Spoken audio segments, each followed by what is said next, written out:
pretty sure you spell Earp's name wrong. Spell it E-R-B, not E-A-R-P. Yes, Mr. Dameron. Shut up. A bully boy gunslinger from Kansas has been hired to wear a star in our city. This fella, Herb, has just attacked 2 honest cowboys and thrown them into jail for some harmless high spirits on Allen Street. How long will the honest cowboys of Pima County allow these outrages to go on?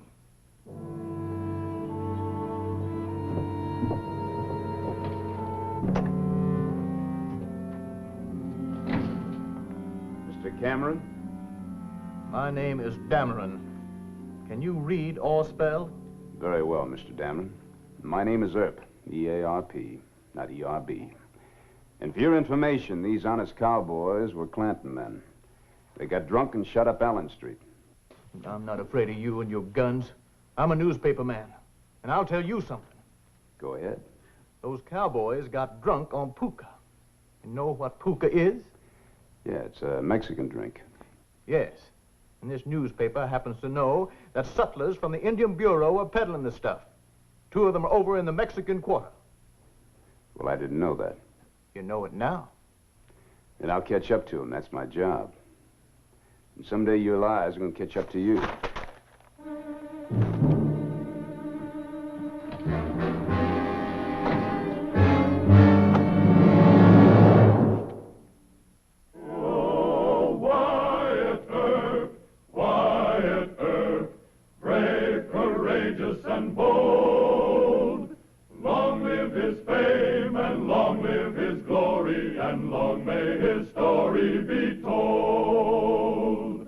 The Life and Legend of Wyatt Earp, starring Hugh O'Brien.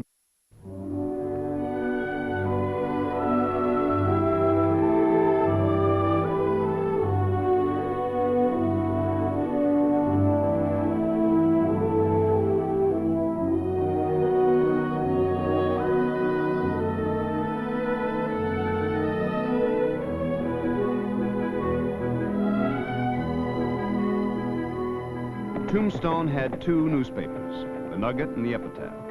The Nugget was the tool of the 10% ring and hated Wyatt Earp, but the Epitaph printed the truth and made journalistic history. Wyatt had assumed that even though it opposed him, the Nugget would be fair in routine dealings. But he learned that very few people in Tombstone were fair about anything. All right, friends, now step up here and let's get a little bit of this polka. Yes, sir, friends, a little bit of polka's worth a whole quart of whiskey. Thank you very much. It's a drink for men, for real men. Come on up here and get your whiskey. Let's go, Bill.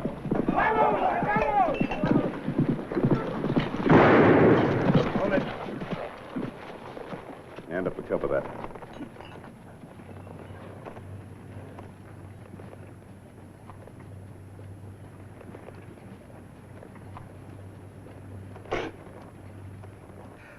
Is it too strong, Johnny Law? You boys got a license? No, sir, we don't. You know there's a law against selling liquor without a license? You're under arrest. Well, we're just trying to pick up a little eating money until Mr. Clum gets here. Who's Mr. Clum? Well, he used to be the Indian agent over at the San Carlos Indian Reservation. That's where the Apaches are, and he quit to start a newspaper in Tucson. Yeah, and then he had to sell out, and he's headed here. To start a paper? Well, we don't know, but he'll start something. He's a real man. Oh, he sure is.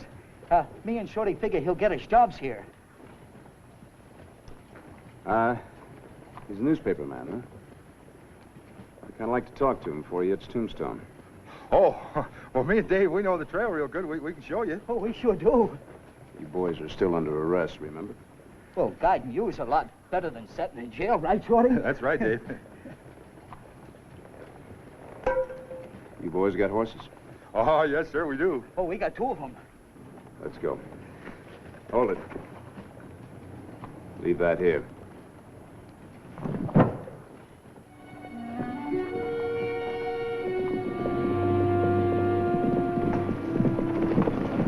There's a rider coming, and fast.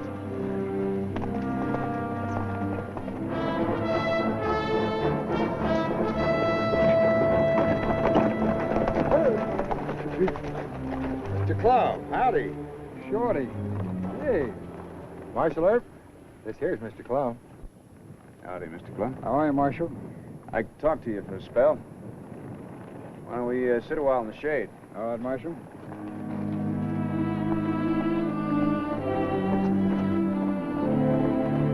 This ruffian Herb then allowed the sutlers to escape the toils of the law.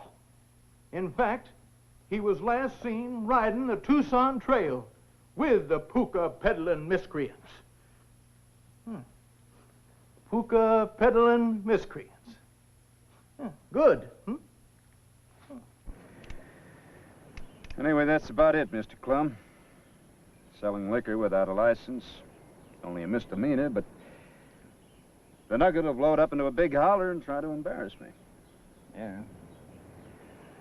Shorty and Dave aren't bad men, though, Marshal. Matter of fact, they're the only honest sutlers I found in the entire Indian Bureau. Well, I just can't let them off scot-free. Oh, no, of course they gotta go to jail, that's for sure. What do you say, about 10 days? Well, now, that sounds reasonable. Shorty! Dave, come here. Yes, sir, Mr. Clum. You boys gotta go to jail for 10 days. All right. Well, how about getting us a job when we get out? Well, I'll find something to do around Prescott or Tombstone. And you can work for me there, okay? Yeah, thanks, Mr. Clum. Yeah, thanks. Well, like I said, Marshal, they don't come no better. Right, Shorty? That's right.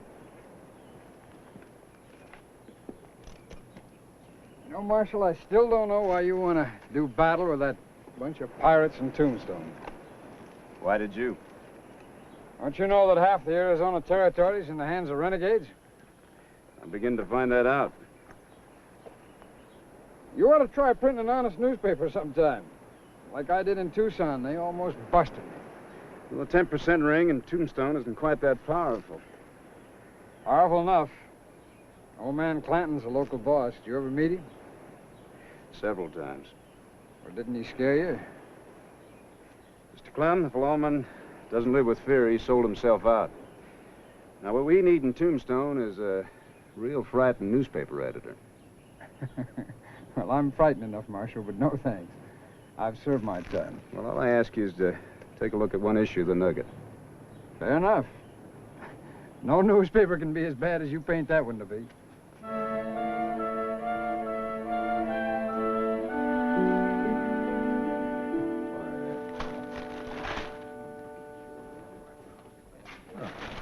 Wyatt, have you seen that paragraph? There. That's criminal libel. You ought to arrest that man. Dr. Halliday, what do you think? Jail's too easy. I'll pay Dameron a visit. Well, wait a minute. I think I'll take Mr. Clem's advice. I'll arrest Dameron. Wait a minute, Wyatt. Make this a federal case. This newspaper's got subscribers in New Mexico and Colorado as well. If he uses any bad language, add that to the charges.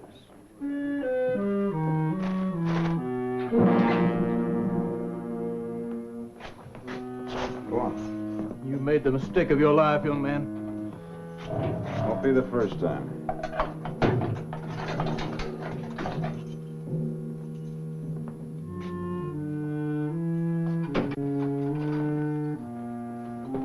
How long do you expect to hold him, Wyatt?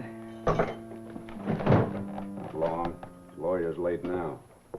It's probably him. Which one of you is Herb? Neither of us. I mean Earp, Wyatt Earp. I understand you've arrested Mr. Dameron on some trumped-up charge. Well, sir, the charge is criminal libel. Are you here to put up bail? Naturally. $500. 500? Preposterous. Did Judge Griscom set the bond? No, sir, I did. It's a federal offense. Who says so? I do. I happen to be a newspaper man. The name is Clum. Clum? John P. Clum. Oh, yes, I've heard of you. Huh. $500.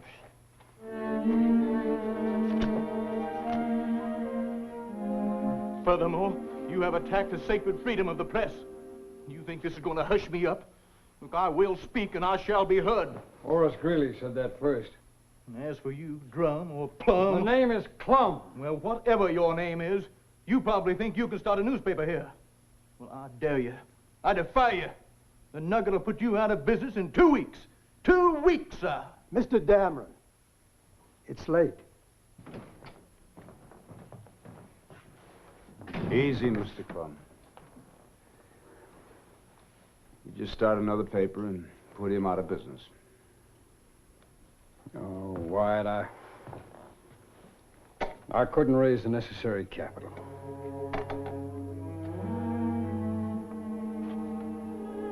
All Mr. Clum needs is $3,000 to add to his own capital. Now, I'm sure we won't have any trouble raising that, but the big problem is trying to convince Mr. Clum that his newspaper would have the support of all the decent citizens in Tombstone. And advertising support, too. Now, I can get the advertising if you men can get the money. Oh, we ought to be able to do that. What about it, Mr. Clum? Wyatt, you're new to Pima County and Tombstone. The Nugget has the solid backing of all the insiders. You're not asking me to just start a newspaper. You're asking me to go to war.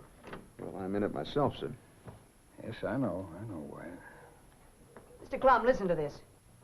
The Nugget hears that a renegade Indian agent who was erstwhile publisher of a dirty scandal sheet in Tucson has come to town with the intention of starting a newspaper. The Nugget's faithful readers will know how to deal with this corrupt Yankee sidewinder, John P. Clum. A good dose of tar and feathers and a ride on a rail Let me see that, Miss Nellie. I don't know.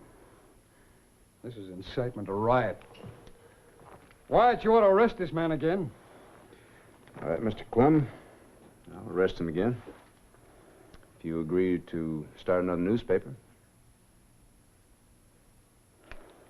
By Joe, you got yourself a deal. Good. Now we're getting somewhere. What are you going to call the paper, Mr. Clum? Well, I don't know. This is Tombstone, and, well, every tombstone should have its epitaph. The Tombstone Epitaph. I like that. I do, too. It's a good one. Duck, it looks like you can start collecting the money, and Wyatt, you and Fred can put Dameron back in jail again. That'll be a pleasure. Oh, no, it won't. There'll be trouble. This'll be war, you know. I agree with Mr. White about the war.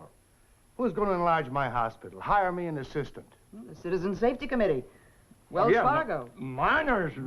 The ranchers. Why don't we sit down and make a list of possible That's donors? a Good idea.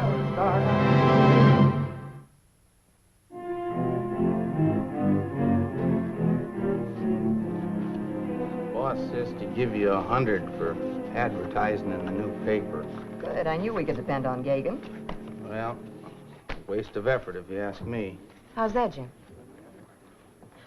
Well, Clum's shipping his press to Benson by train, ain't he? Yeah. Then it's got to be hauled by wagon over here, right? Uh-huh. Yeah. Well, the talk is that it ain't never going to get to Tombstone. Thanks, Jim. I depend on you as much as I do on your boss. I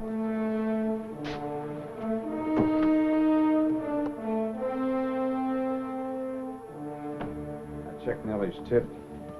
I have to guard that ore wagon all the way from Benson to Tombstone. You're getting mighty careless in the use of that collective noun. Well, you're my deputy, aren't you? Where's that star I gave you? Come on. Put on your clothes and your guns. For a newspaper man? That's right. We need Mr. Clum. And the epitaph. All right, then do it for me. Who else is going? There's Mr. Clum and Dr. Goodfellow. Dr. Goodfellow, why? Because he donated $250 to Mr. Clum's loan, that's why. Well, I donated $300. Well, he's also donating his good gun hand. Well, then I'll donate 2 gun hands. There ain't no MD's gonna be superior to me. Come on, let's get out of here. Wait till I get my gun or I'll be killed.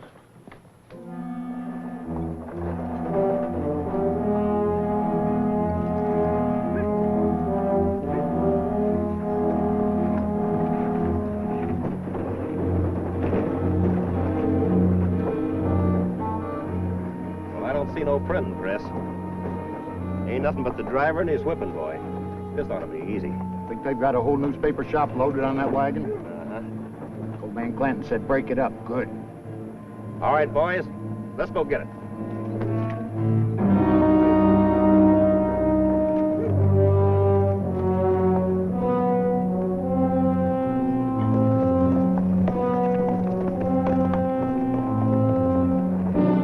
Quiet. Any sign of the Clanton crowd? Not yet. Old man Clanton's heart won't be in this fight. What would he do with a printing press? That's just what I told Wyatt. Get set, here they come.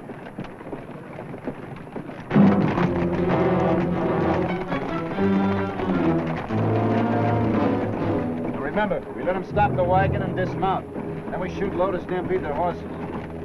I hate to christen the epitaph with blood, Wyatt. Maybe we can scare them off. Too late. Hold tight, Mike.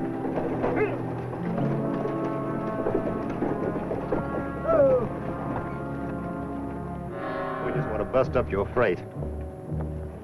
Help yourself, Dongo. It's insured.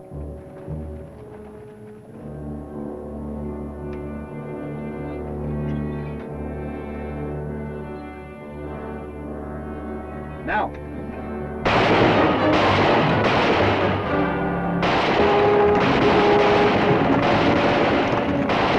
All right, Mike, let him roll.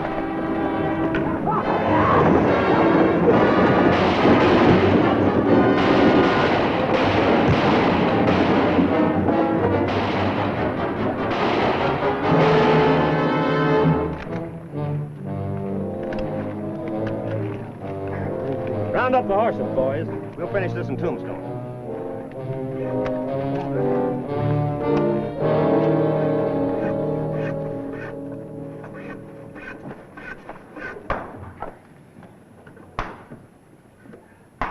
That'll do, Wyatt.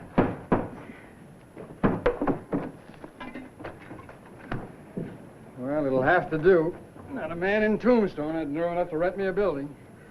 Yeah, you won't need a building until the rainy season, John. By that time, you'll be able to build your own. Use those printers of mine long about now. You don't suppose anything happened to them, do you? No, they're probably over in one of the saloons getting themselves a cold beer. Take it easy. I'm as jumpy as a cat in a bed of khaki. Now, let's get to work. Mr. Earp. Howdy, Miss Emma. Excuse me. Sure, Wyatt. Marvin, give me a hand here. All right.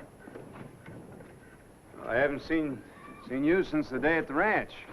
Well, you wouldn't be seeing me now. Only I have a message for Mr. Clum. Would you like to give it to him? No, you tell him. Tell him to get out of town. Tell him we don't need another newspaper here. Who says? My papa says.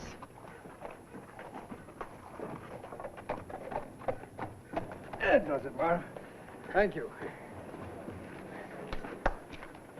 All right. I didn't know you had a lady friend. I don't. That's old man Clanton's daughter. Oh? She says you ought to get out of town. Well, that's how Clanton operates. Tries to scare you at first. Who's scaring you, boss? Now, where have you two been? Drank a little beer in that fine saloon across yonder. I should have known. I'd like you to meet Wyatt Earp. Wyatt, this is Mr. Soren and Mr. Rippey, my printers. Howdy. With his whole staff, and he knows it. Come on, Rep, let's set up the press. Wyatt, that's the way a newspaper gets born. Want to strive some mistakes, huh?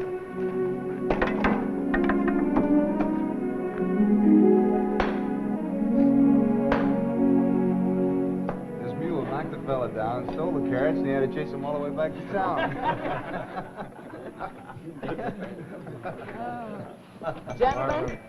Gentlemen, I think we should start the epitaph off with a speech from our editor, Mr. John P. Clum. Now, they tell me that up San Carlos way, he controlled 5,000 Apaches by just his personal leadership. Mr. Clum? Thank you, Miss Nellie. But, 5,000 Apaches were Sunday school children alongside of some of the more notable citizens of Tombstone.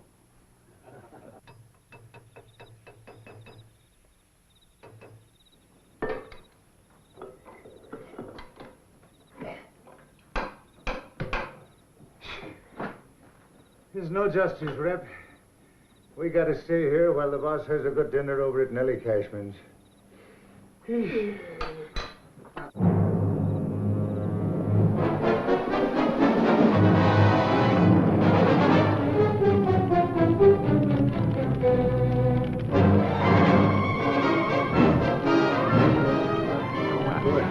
That's pretty, ain't it?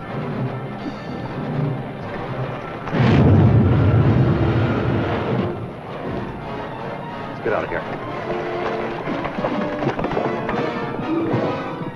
Let me have this truck go. Let's put down the press. I hope that giant's covered. Yeah. Another box. Let's see if we can save the giant. Where is the giant? It's in that box. You know. Well, we got more outside. All right. Let's get the press covered up, though. Right. Hey, boss. There's a boss.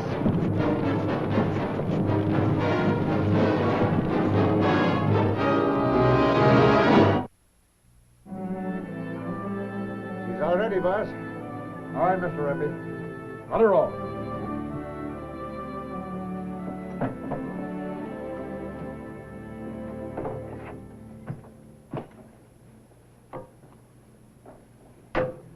Clanton told you to wreck that press with crowbars and sledgehammers. All you do is start a little fire. Old man Clanton and the boys got called out of town on more important business. Two of us couldn't do much. What's more important than keeping Earp and Clum from printing another paper? $10,000 in silver bullion on wagons heading for the Benson Depot. Oh. I see.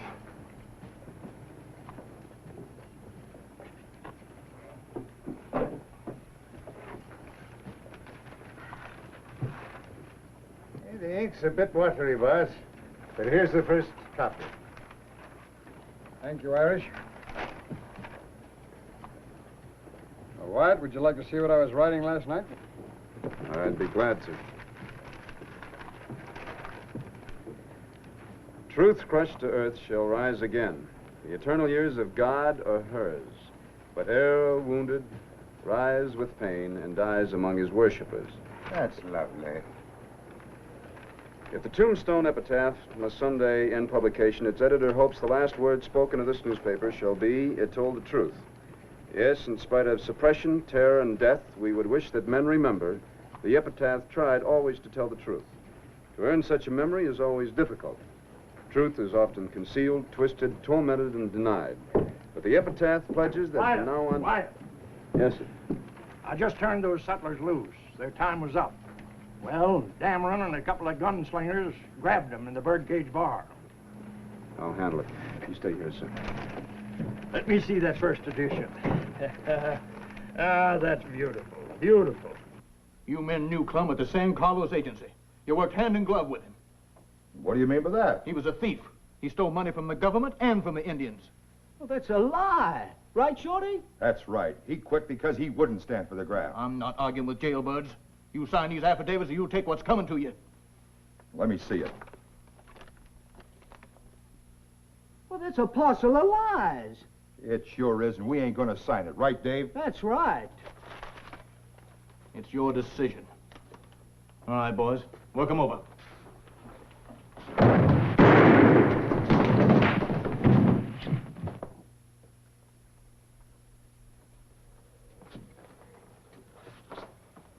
Mr. Dameron tried to get us to sign this against Mr. Clum. That's right.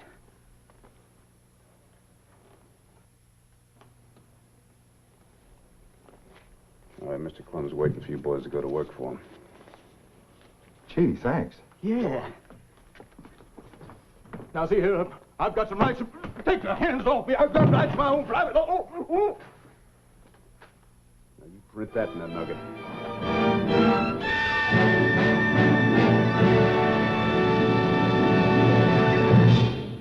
Well, he cleaned up the country, the old Wild West country. He made law and order prevail. And none can deny it, the legend of Wyatt forever will live on the trail. Oh, Wyatt Earp, brave, courageous, and bold. Long live his fame, and long live his glory, and long may his story be told.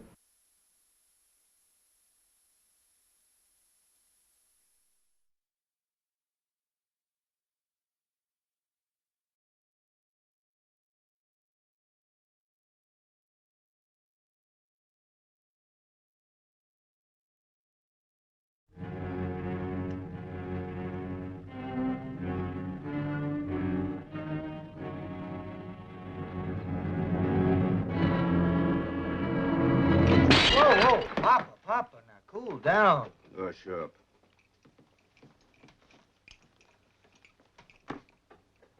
Count it, Finn.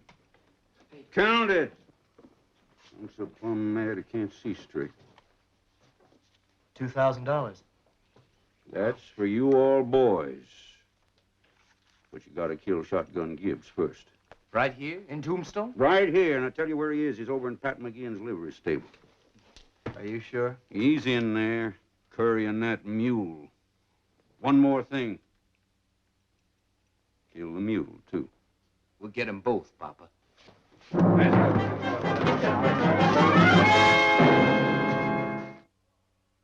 Oh, Wyatt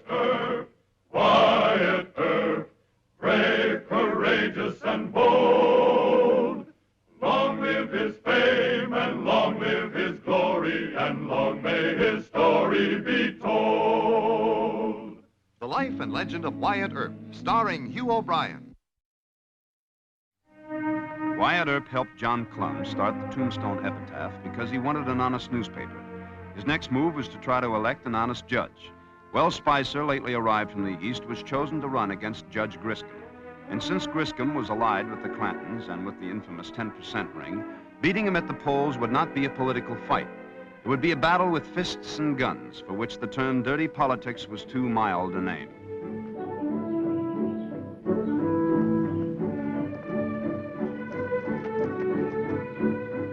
Tombstone, 2.5 miles. Well, Roscoe, old boy, we're finally getting there. Well, there ain't no use in you going and laying down your ears like that. You know we agreed to come on down here and help Marshal Earp. Yeah, I know. There ain't no peace in Tombstone, but there wasn't no peace in Wyoming either.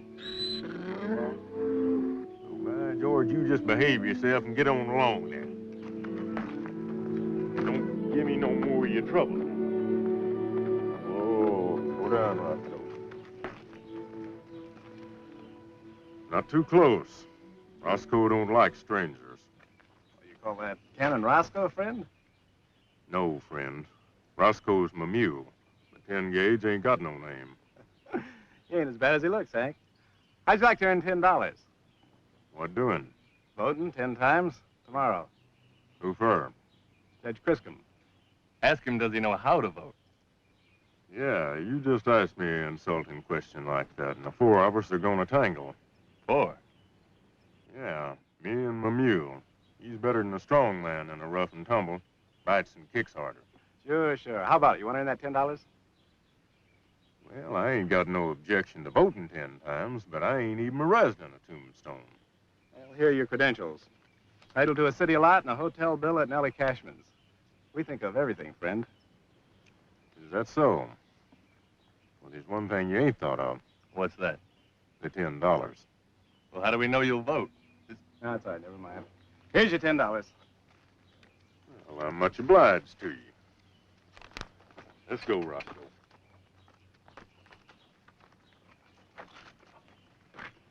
Man, is he green.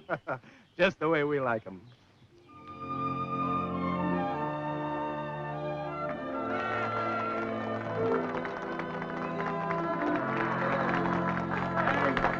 I never made a political speech in my life. I'm just telling you medical facts. Nate Griscom has a heart like a chicken's gizzard. It's my personal and professional opinion that Nate has rocks where his brain ought to be. Now, the only other thing wrong with Griscom is that the sand in his craw is plain mud. That's what I think of Judge Griscom. I don't know Well Spicer, his opponent, professionally, but if Mr. Spicer was a yellow dog, I'd vote for him against Griscom. Well, Roscoe, I guess that's about the best political speech we ever did here, ain't it? Well, that's all I've got to say. Vote for Spicer! That's what this town is! Vote for Spicer!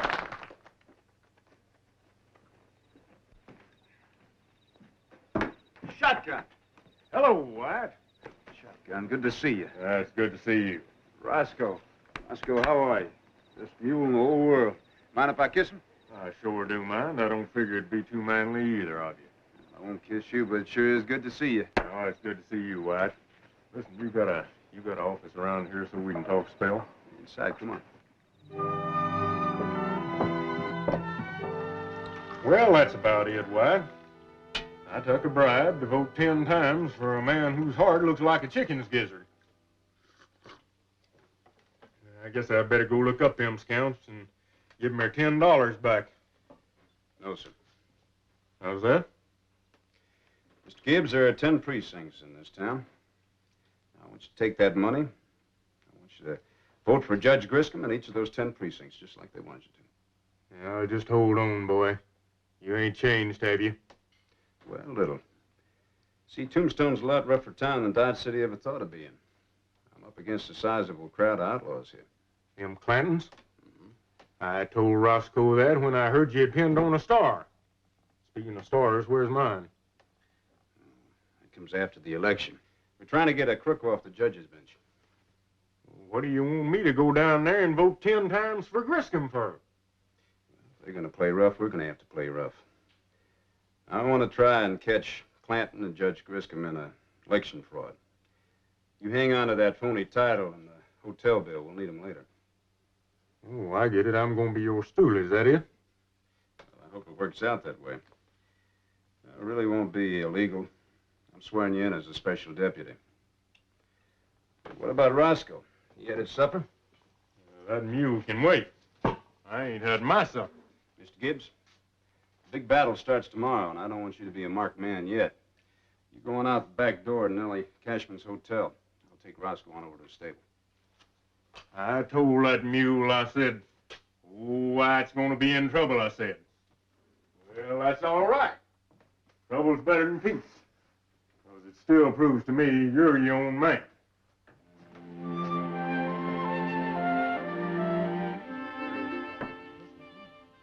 Dr. Goodfellow, you're Miss Cashman. Mr. Gerd, you know this town, the miners, a lot better than I do. Now, if you think challenging illegal voters at the polls is better, then I'm all for it.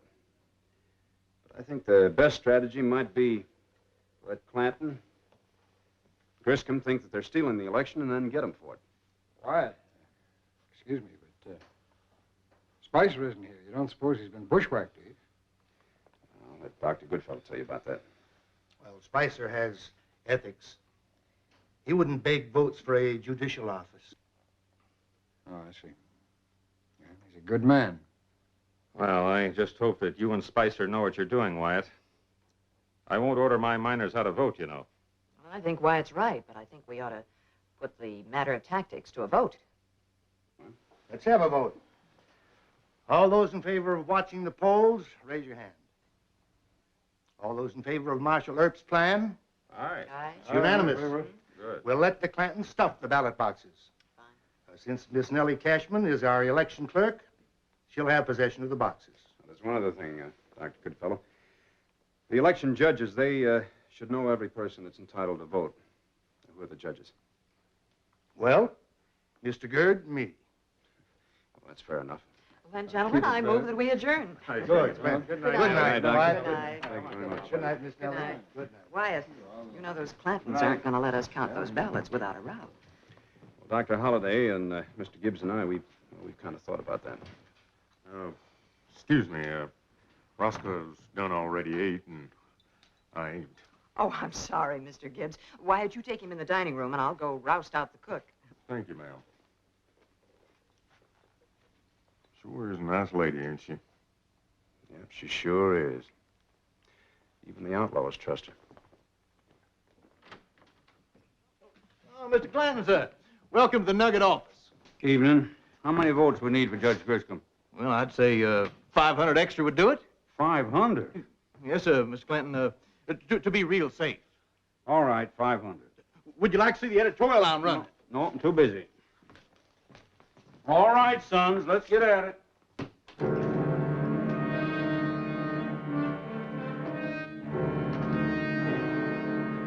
right. We're ready to go to press. Yeah, so's the Nugget. Did you write that piece we were talking about? There it is.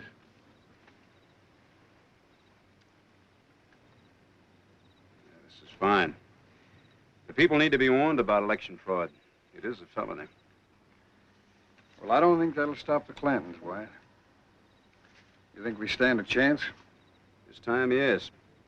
Old man Clanton, he's so used to stealing elections in Tombstone, he'll be careless. I think you and Fred White should have some more deputies. Shotgun Gibbs is a fine deputy. If I can just talk Dr. Holliday into helping us, we'll be all right. I wonder if you're right about not having a deputy at each polling place. Mr. Clum, you know elections. Just because an election is stolen doesn't mean it has to stay stolen. No, you're right, Wyatt. But I kind of think we're just whistling in the dark. Good night. Good night, John.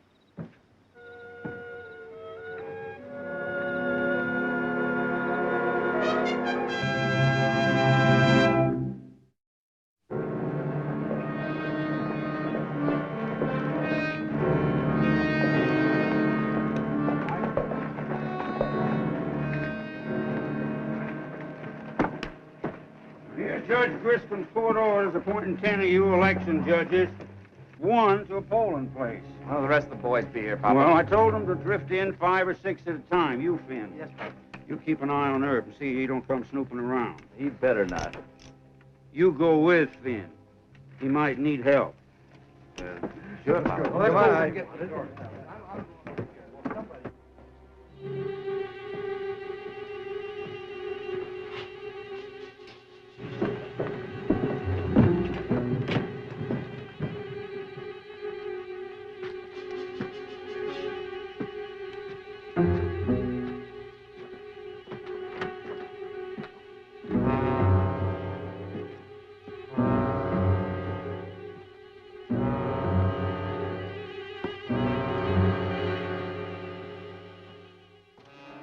I am Circuit Judge Griscom.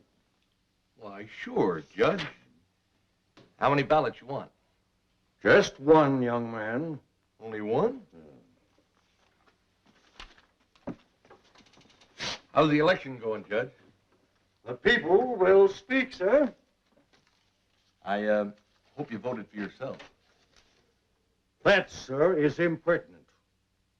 Good day. That old hypocrite. You already voted twice before this.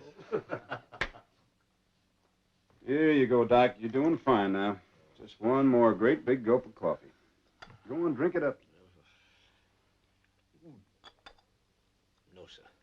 No, sir. I'll show you how to wake a man. Look, Doc, I need you. There's going to be trouble as soon as the polls close. What's the fighting all about? Well, Never mind. Don't tell me.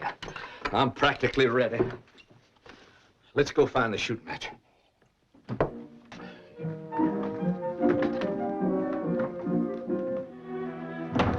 Thank you, boys.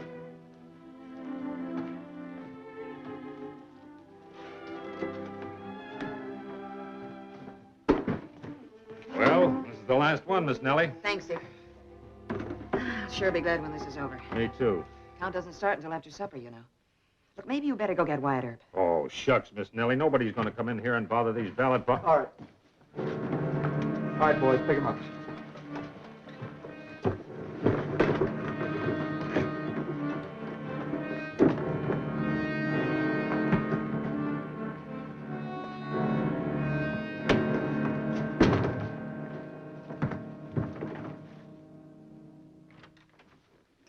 See, it was easy, Judge. Just put a couple on the table, the rest of them here on the floor.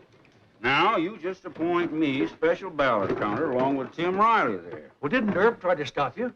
We never saw hide nor hair of Earp, Judge. I think the coward's found himself a place to hide in. Oh, hush up. Now, stations, everybody. You two stay here. We got a lot of votes to count.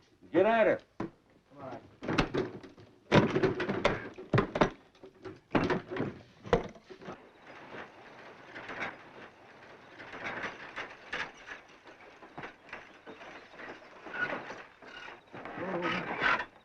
Judge, you stay here. Doc, you go up the back stairs. Shotgun and I will take the file ladder to the roof. Check your watches. You allow us exactly 5 minutes to get to Clanton's window. Doc, you rap on the hall door, create a ruckus. That'll be our signal. And if there's a guard on the second floor? You take him if Clanton won't let you in. We'll open the door for you when we get inside. What about them guards downstairs? Just have to worry about them after we throw down the ballot boxes. Don't try to catch him. We'll aim for the straw in the wagon.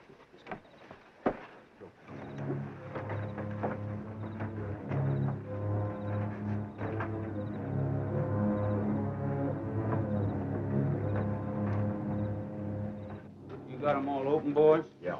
Fine.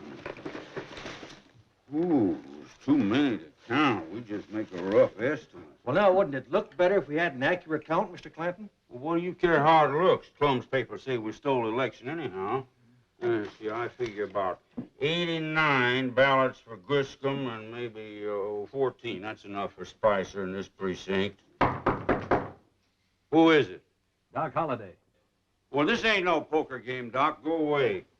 Let me in. I want to talk to you. Go on. Get away. I'm busy. Open up this door. You can't lock it in my face. All right, hold it, Doc. I told you the old man didn't want you.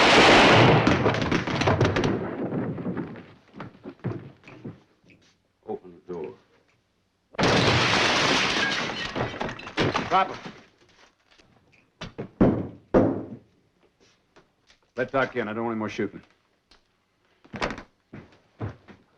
This won't work, Earp. I got 10 good boys downstairs. It'll work. Over against the door. Not a step we don't. Mr. Gibbs? You want to stand up alive or be propped up dead? You watch him, Doc. We'll take care of the ballot boxes.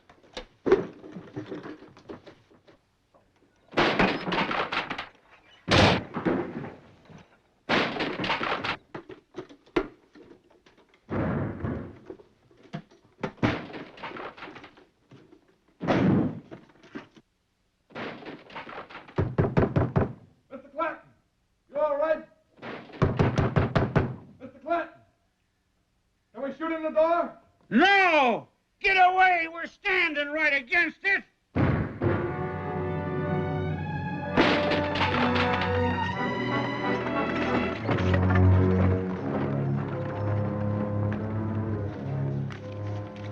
Spicer.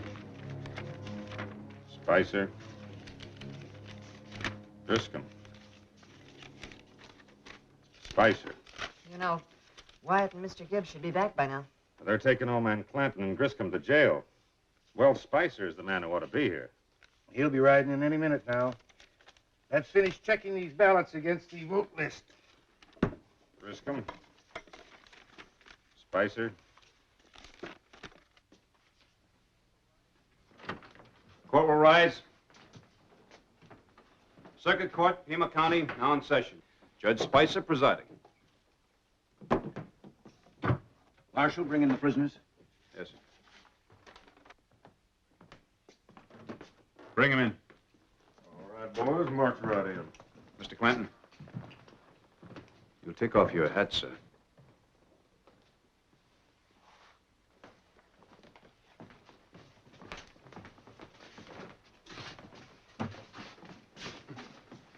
Sit down. What are the charges, Marshal? Election fraud, Your Honor. Mr. Clanton and his sons stole the ballot boxes, or their hired hands stole them. And I caught Mr. Clanton and Judge Griscom counting fraudulent ballots. If the court please. Yes. My clients plead not guilty and ask to be admitted to bail. Bail will be $10,000 each. Well, I ain't paying it. This big galoot voted 10 times himself. You ain't arresting him. That true, Marshal? Yes, sir, it's true. Mr. Gibbs voted 10 times. And I have here the bribe money and the phony credentials he accepted from the Clanton Cowboys. Mr. Gibbs was acting under my orders as a special deputy. I see. Mr. Clanton, you will pay the bond ordered by the court or go to jail. For how long? Oh, it may take 3 or 4 months for the prosecution to prepare its case against you. 3 or 4 months? The bonds will be posted, Your Honor. Today? Well, yes, of course, today. Good. Marshal, take these men to jail until that bond is posted with this court. Why, you please, Mr. Clanton, that won't do any good. Marshal, if you please. Always a pleasure, Your Honor. Mr. Clanton. Court is dismissed. This is a new day for Tombstone, Mr. Gerd. Never thought I'd live to see it. Too soon to celebrate.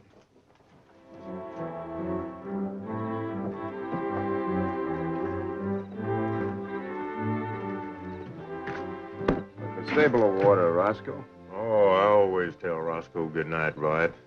You run on along to Miss Nellis. I can't do that. You're a marked man. You took $10 and some very important papers from the Clantons, remember? You don't think they'd bushwhack me right here in the middle of town, do you? It's still their town.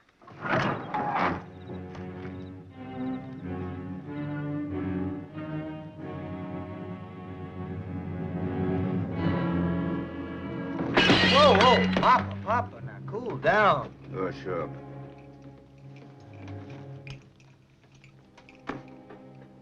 Count it, Finn. Count it! I'm so plumb mad I can't see straight. About $2,000. That's for you all boys. But you gotta kill Shotgun Gibbs first. Right here in Tombstone? Right here, and I'll tell you where he is. He's over in Pat McGinn's livery stable. Are you sure? He's in there, currying that mule. One more thing. Kill the mule, too. We'll get them both, Papa. Let's go. It's too hard to kill a mule.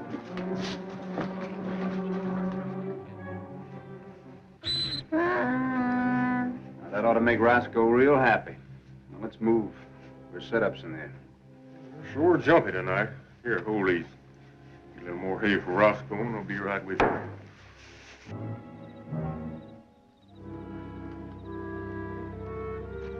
Let's jump them now. Where do they come out? Come on, let's go. All right, all right.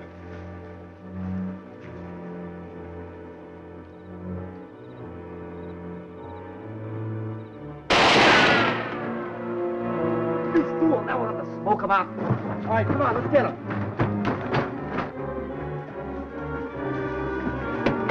Save your fire. Kick out some boys and run for it. I ain't no running. This is no place to make a fight. I ain't no leaving Roscoe.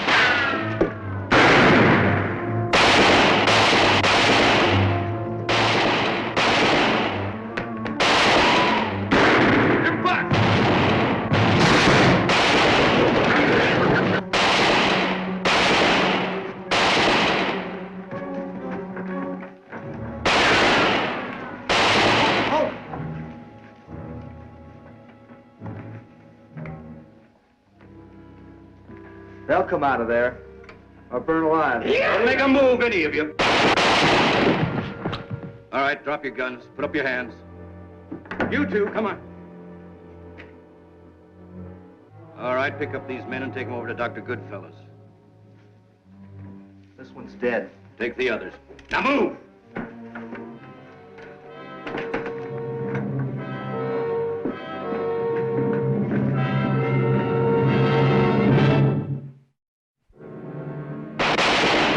Listen to me, you cowards! This is my town. This is still my town. And no Yankee carpetbagger's gonna take Tombstone from me. I'll live to bury Clum and Earp and Spicer and any other skunk what gets in my way. You hear me?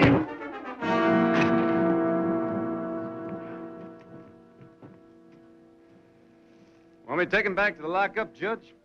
Naturally. And No bond this time. He goes to jail for 10 days.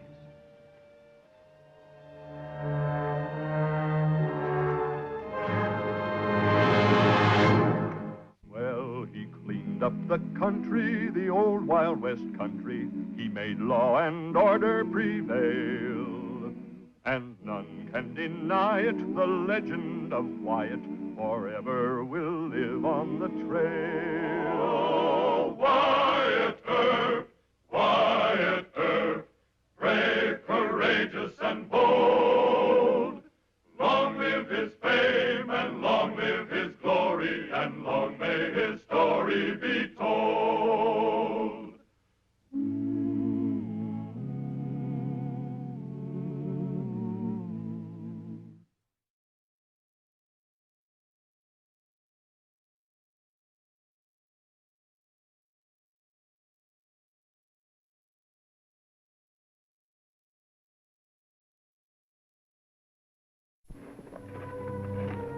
Doc, put that gun away. Want to take Mayor Randall and Mr. Clark alive, remember? Well, if they're in the Alhambra, you can bet they're going to have their bodyguards with them. Well, just wing them if they go for the guns. Wyatt, if you think you're going to take the mayor and the biggest real estate thief in Tombstone without any shooting, you've been drinking the wrong stuff. Now, you take the devil's advice. Just once, huh? All right, Doc. Well, there's a picture of a, shall I say, scantily clad woman on the wall behind the bar. And as soon as you make your dramatic announcement that you're going to take Randall or Clark, I'd buy a shotgun here to blast away at the lady. Such a sacrilege will stun every man in the room. Do you think Mr. Gibbs could bring himself to shoot? Well, a real lady? Course not. One that ain't decent? You bet I'll shoot. Yeah, I know, but I'm still a little worried. Don't you worry about a thing. Spicer issued the warrants, that I know. But I doubt that Earp will have enough nerve to serve him. I'm not in here anyway. Mayor Randall, Mr. Clark, I have warrants for your arrest.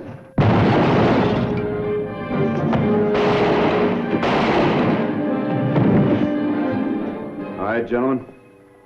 Let's go see the judge. Come on.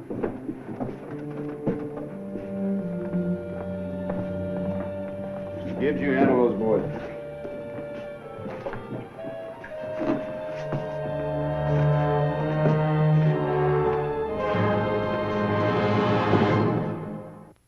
Oh, Wyatt Earp, Wyatt Earp, brave, courageous, and bold.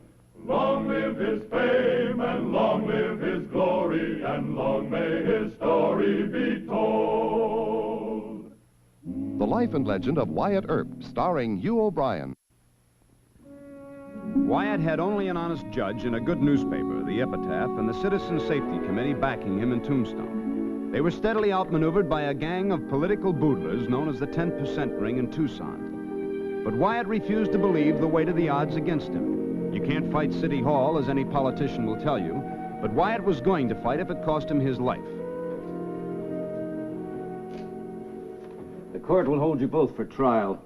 Mr. Clark is common thief and swindler.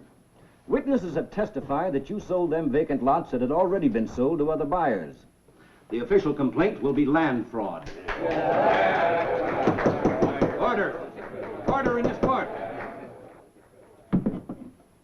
Mayor Randall, you will stand trial for malfeasance in office. Testimony has shown that you were in of all of his deals. Your Honor, I ask that these men be admitted to bail. They may be. $10,000 for Mr. Clark. Monster! It'll be $15,000 for you, sir. Order! Order!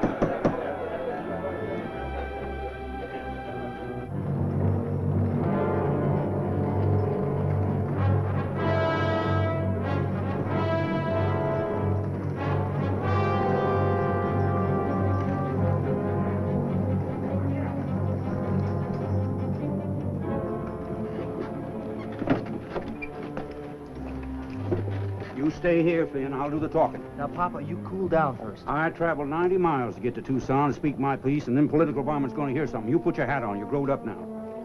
Yes, Papa.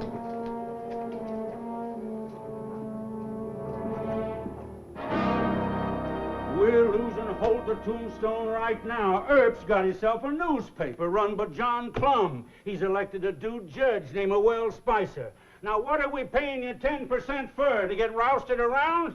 What's more, them miners have got some kind of committee. They can turn out 100 guns. And I can't... Please. How's that, Daniel? There's going to be a whole new deal in a few weeks. What new deal? Did you ever hear of Cochise County? No. Well, your part of Pima County is going to be a new division. It's to be called Cochise County, and conditions will be different. How different? New sheriff, different judge. You'll get rid of Earp? In time, yes. Time? Well, it has to be done legal-like. You want to send soldiers in with martial law? Now, we're sending a mighty smooth fellow in to survey the whole situation for us. Well, now, what's wrong with me? I know the situation now. Yes, you're wonderful, Mr. Clanton, just wonderful, but, you aren't smooth. Well... No, I certainly ain't. I see your point. Yeah, we thought you would. Well, who is this new fella? Well, you'll find out in time. You'll just have to put up with these annoyances for a while longer. How much longer, Daniel? Oh, a few weeks. Now, you go on back to Tombstone and have a quiet laugh at those law and order fellas. We're going to have law and order to suit ourselves. And you? You'll be the boss of Cochise County. Well, now, that's the kind of talk I like. Here's your cut for this month, close on to 5,000. That's the kind of talk we like.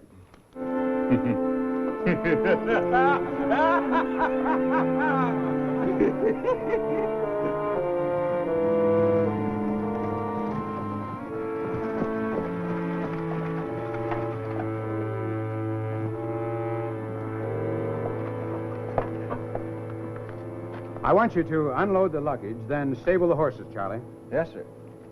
Don't tell me the hotel is that full. No, Mr. B, and that's the hospital. In a tent?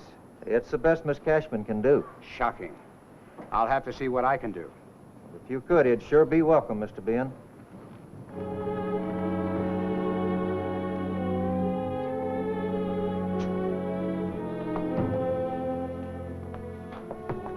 This is our hospital.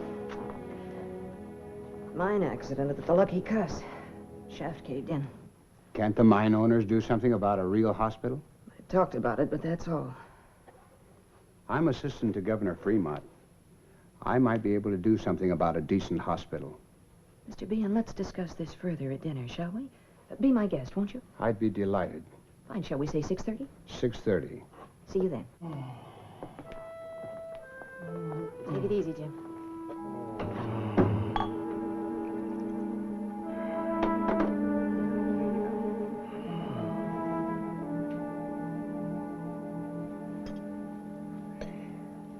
May we? I'd smoke them myself if it didn't cause talk. Dr. Goodfellow, sir. Thank you very much. As I was saying, I think I can get Washington to match whatever funds we raise. Allow me, sir. Thank you. Now, who should be on the committee for the new hospital? Well, Wyatt Earp, for one. Oh, yes, he's the famous marshal from Dodge City. And Mr. Gerd to help with the miners. Mr. Clum, he's editor of the Tombstone Epitaph. Good, good. How much money will we need? $15,000 if we squeeze every penny. Well, then we should set the goal for 20,000. Excellent. Well, I doubt that we can pry Tombstone loose from even 15. Come in. Excuse me, gentlemen. Oh, Miss Nellie, I'm terribly sorry to have missed your big feast. That's all right, Wyatt. Come in. Mr. Earp, I'd like you to meet Mr. Bean. Mr. Bean is the assistant to Governor Fremont. Howdy. This is a real pleasure, Marshal. I've heard of your work in Wichita and Dodge City. Well, thank you very much, sir. Come sit down, Wyatt. I've got something to tell you. Evening, Doctor. Hello, Wyatt. Wyatt, the most wonderful thing has happened. Oh? We are going to have a new hospital. That is, we think we are. Well, that is good news, but... Mr. Bean's going to help us raise the money. We're going to try for 20,000. Now, I think we can do it. Don't you think so? Well, maybe if I stay out of it. Here's to your good health, Wyatt. Well, let's drink to the hospital first, shall Yes, All the right. new hospital. To the hospital. Please, Marshal, not with water. He usually drinks milk. There's nothing wrong with water. Well, here's to the hospital. The hospital? And to Mr. Bean for wanting to help us. Thank you.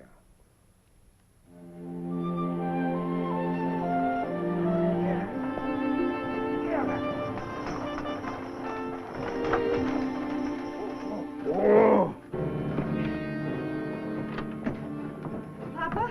Finn, did you have a nice trip? Sis, wait till you hear the news You of Papa. hush up, Finn. Now, you unload the buckboard and stable them horses.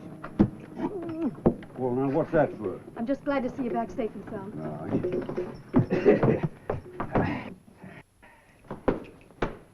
Now, wait till you see what I got. Right here, I got a present for you. What is it? Well, open it and see. I gotta get this sand out of my ears. Oh, it's beautiful, Papa. It's just what I wanted. Cost me $100. Go find me a drink, baby. All right.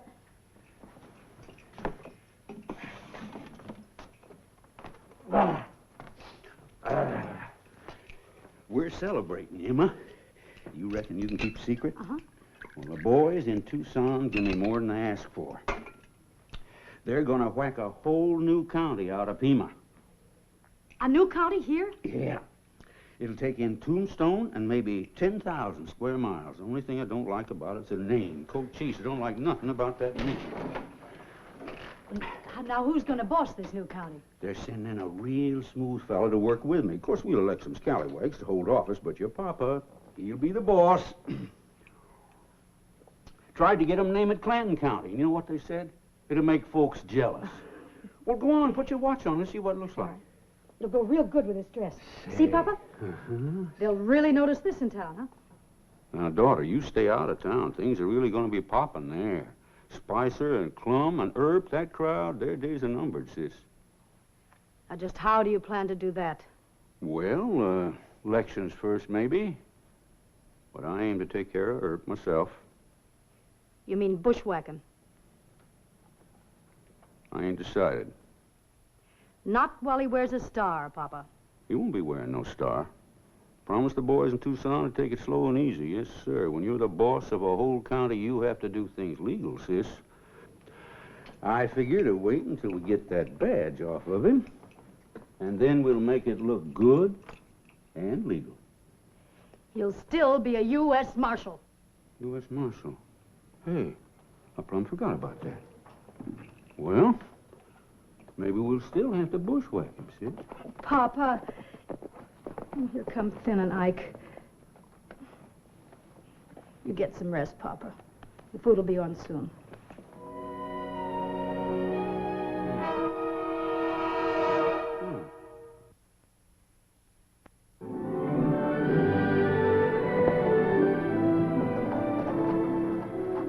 Good morning, Marshal. Good morning. You had a big day yesterday. Yes, sir, I sure did. What makes you so happy? This. Read it. Well, it's from Governor Fremont himself, huh? He promises half the money to build the hospital. We'll get all of it. Miss Nellie is talking to the mine owners right now. You sure did a good job, Mr. Bean. Say, do you mind if I start calling you by your first name? It'd be an honor, Wyatt. You know, we sure need a honest political operator in Tombstone. You ought to come through here more often. Thank you, Wyatt. I might be around for quite a while. No, how's that? It's a long story. Come on in.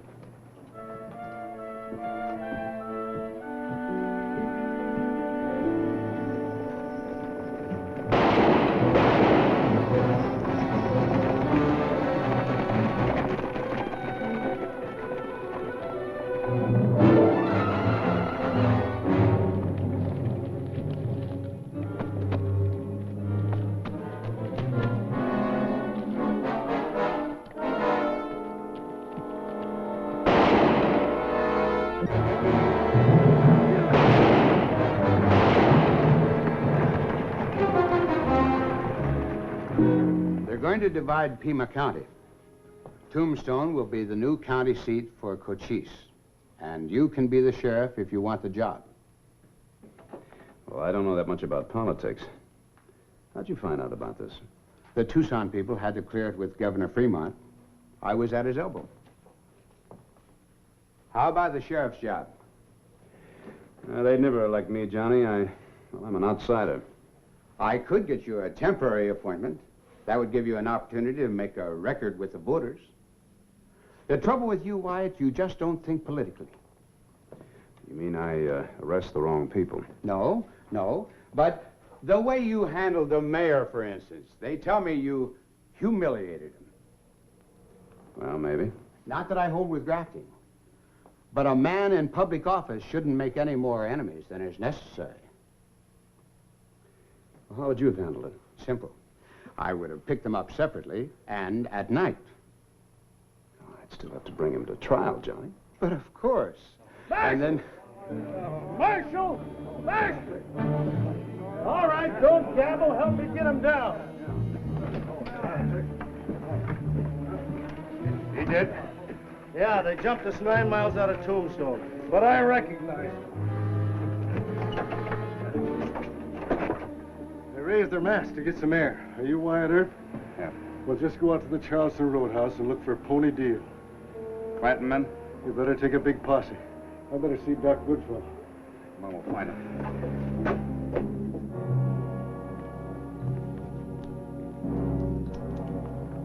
Well, this is going to be a bad one, Doc. What's so bad about the Benson stage being held up? Happens every other week. You know a man by the name of Pony Deal? Yep. Well, he and 3 other men did it. Killed the guard. It's only natural for second-rate Clanton punks. You know the Charleston Roadhouse? I gamble there. Well, that stage was carrying mail. It's a federal charge. I want to try and take Pony Deal and the other men without a fight. Back in Dodge, we took him any way we could. Wyatt's been chumming up with Johnny Bean. What's that got to do with it? You like him? I don't. He's kind of a slicker, ain't he? Bean had nothing to do with that stage. The point is that I don't want any The point bloodshed. is, Wyatt, that this country is injuring your brain. They won't fight. Pony Deal wouldn't hold himself up in the Charleston unless he wanted you to come and arrest him. They're setting you up for a bushwhack. Well, I still have to go after him. Come on, Mr. Gibbs.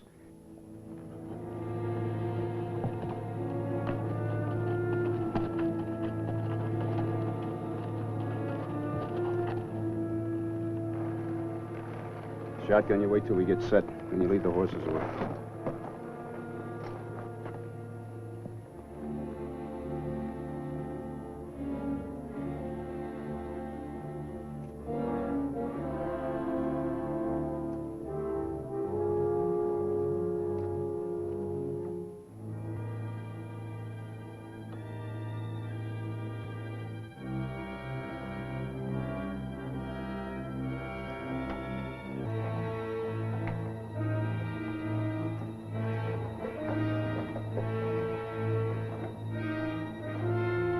Hey, Pony Deal. A man is stealing your horses. A horse thief. Come on. Hey, you! Hold it right there. Take your hand away from the gun.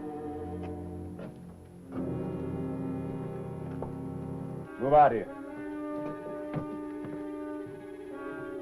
Go on.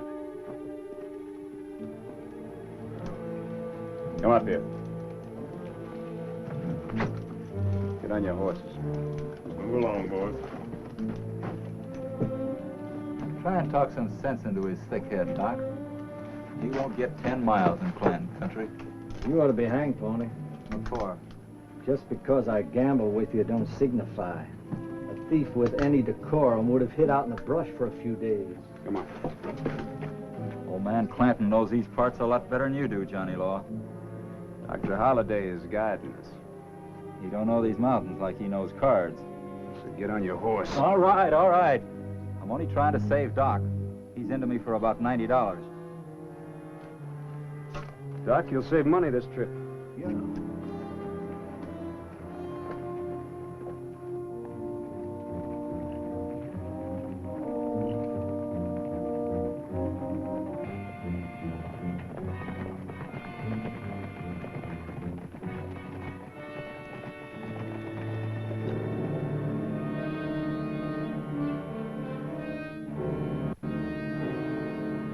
Man said they'd be by this way. Give them a little more time.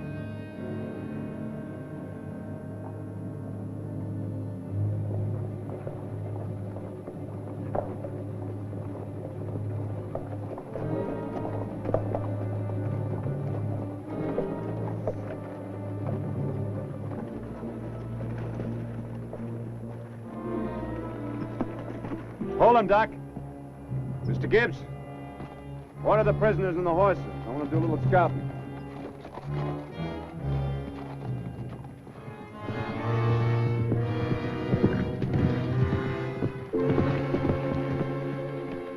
Did you see anything back there? Yeah, some fresh horse tracks. We may run into some trouble at the Narrows. Yeah, that'll be a good place for it. What are you figuring on doing? I swear Clanton doesn't know this trail, Wyatt. I think we're underestimating them. Let's put some gags on those boys.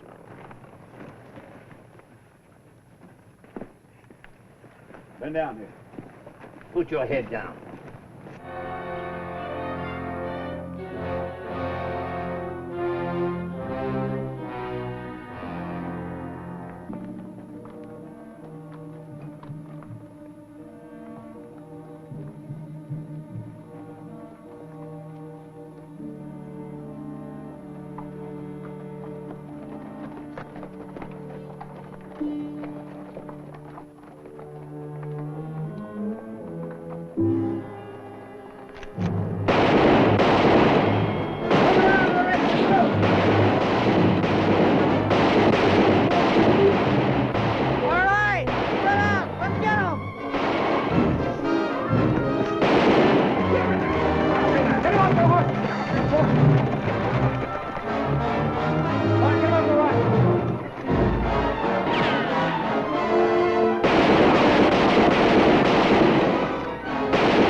He's got him mighty bad in the neck. Mighty close to the carotid artery. Did you stop the bleeding? I don't think so. We better get him back to Tombstone. No, that's a bunch of darn foolishness. Let me up. All right, let's clear out of here. We'll leave the prisoners here. No, I ain't a-going. Yes, you are. Come on.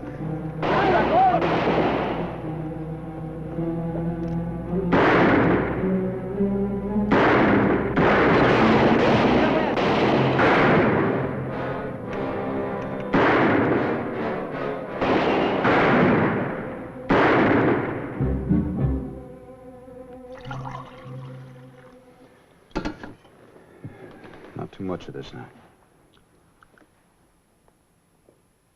You lost a lot of blood, Mr. Gibbs, but you're still alive. Well, there wasn't no reason for you to let them prisoners go. There wasn't, huh? I suppose I just could have put a tourniquet around your neck. Wyatt, I've been shot a dozen times and I ain't dead yet. You don't know what this is going to cost you. You ain't never going to be able to explain why you let them killers go. Well, I can explain it to myself. Now, you get something straight.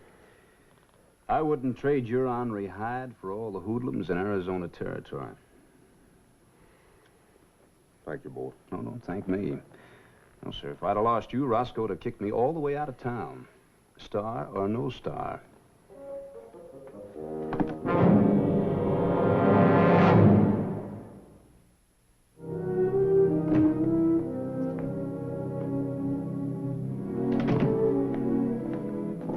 Where's your prisoners? Clanton out foxed me.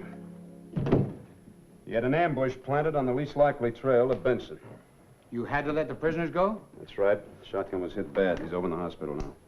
Wyatt, you can't afford this politically. I know that. You'll just have to get yourself another sheriff. No. Blame it on Doc Holliday. Tell them he steered you wrong. I wouldn't do that if I was elected governor. You be the politician. Where does that leave you? I'll catch up with the Clanton boys one of these days.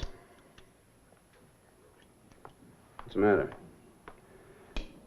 You aim to play along with Clanton? He has the power in these parts, Wyatt. Yeah, for now he has. But I have friends in guns, too. You be careful how you pick your side. This is for blood.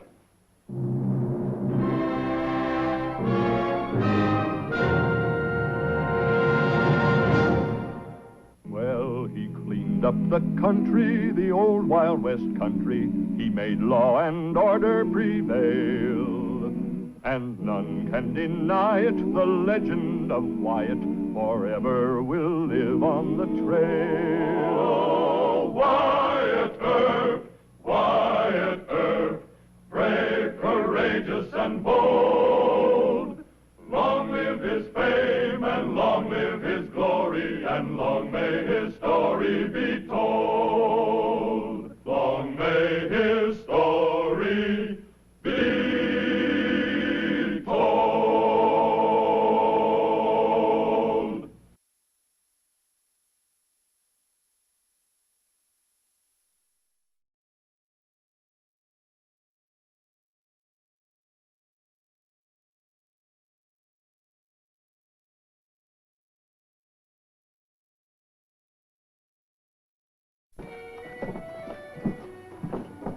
There's 4 Clanton cowboys that killed the Wells Fargo guard. You turn them loose? Had no other choice. Ran into a Clanton ambush. Shotgun was hurt. You yourself said that he might have died. Yeah. Well, get a posse together. As many as you need to catch them. Doctor, those men are guarded by 100 top guns. I'll not have amateurs killed, and they would be fighting the Clantons. What, Doctor? John, Wyatt doesn't want to use a posse. Any other way, Wyatt? Yes, sir. Go after them one at a time. You'll never make it alone. Doc, I don't want men to die backing me up. Well, that's very commendable, Wyatt. It does you credit, but it's quite unrealistic. I'm going to run an editorial asking for volunteers for a posse. Well, I can't stop you, but I'm going to get those killers my way. Wyatt, you're a fool. Now, you listen to me. You take a posse out there, you're going to have a running gunfight for miles. You can count on at least a dozen men getting killed or wounded.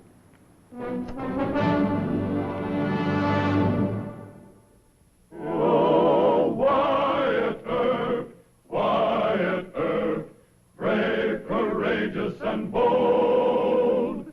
Long live his fame, and long live his glory, and long may his story be told. The Life and Legend of Wyatt Earp, starring Hugh O'Brien. Wyatt's refusal of the citizens' posse threatened to get him into serious trouble. No peace officer on the frontier could afford to let prisoners escape, and Marshal Earp had to recapture 4 men guarded by 100 guns. Wyatt must do it alone or lead a big posse into battle with the Clanton gang. And he couldn't know the infamous 10% ring at Tucson had ideas of their own.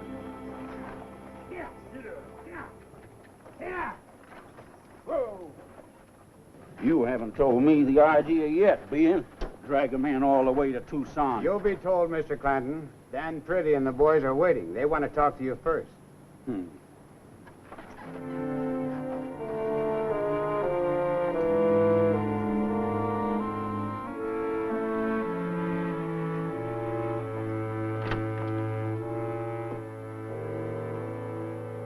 Well, I ain't surrendering, my boys, for no necktie party in Tombstone.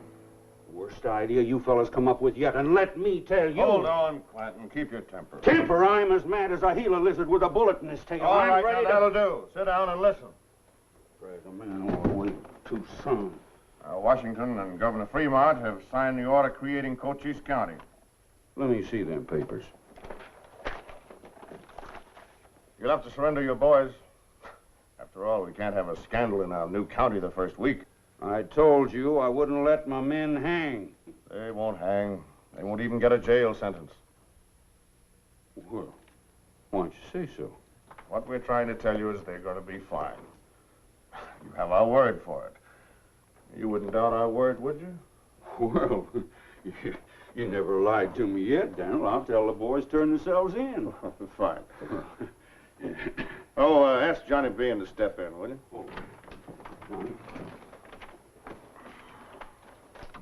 Good morning, gentlemen. You've been made sheriff of Cochise County. It went through. I told you it would. How many witnesses is Wyatt Earp against the Clanton Cowboys? Just one. Jake Devers, the stage driver. Where is he? Under guard in a hotel. You see to it that he doesn't testify. But, gentlemen, are you asking me to... Oh, shut up, Bean. You don't have to do the job yourself. Hire the job done. Well, yes, sir. Gentlemen. Men wanted. 4 Clanton Cowboys murdered the guard of a Wells Fargo stage last week. Marshal Wyatt Earp will lead a posse to arrest these men. The editor of the Epitaph has signed his name as first volunteer. All able-bodied men for law and order will sign their name. I'll sign mine. I'll sign too. Well, I don't know. This is not the back work. It's one of the same thing. Howdy, Wyatt. Oh, hi, Johnny. Where you been? Tucson. Meet the new sheriff of Cochise County.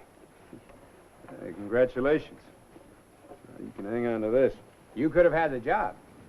Oh, I doubt it. 10% ring, they wouldn't stand for it. You can still be my chief deputy. Well, I'll have to kind of think about that for a while. And by the way, there's your first job. Job? Yeah, Mr. Clum is organizing a posse to go after the Clanton gunmen. Since Marshal White has no jurisdiction in the county, it'll be your duty as the new sheriff to lead him in. Oh, that won't be necessary. I've already sent word for Clanton's boys to give themselves up. You mean Pony Deal and the others are just going to ride in here and surrender? It's all arranged. Let me buy you some coffee while we talk about the chief deputy job. I'll be glad to have one with you later, but right now I better tell Mr. Clum. No use in having a posse now. A new county, huh? Yep. Now, you say John Bean's going to be sheriff of this new county? That's right. And he's going to have the Clanton men surrender themselves, That's what he said. Well, it sounds rotten to me, White. I wonder where the fix is. Well, he couldn't have fixed Judge Spicer. No, that's true enough.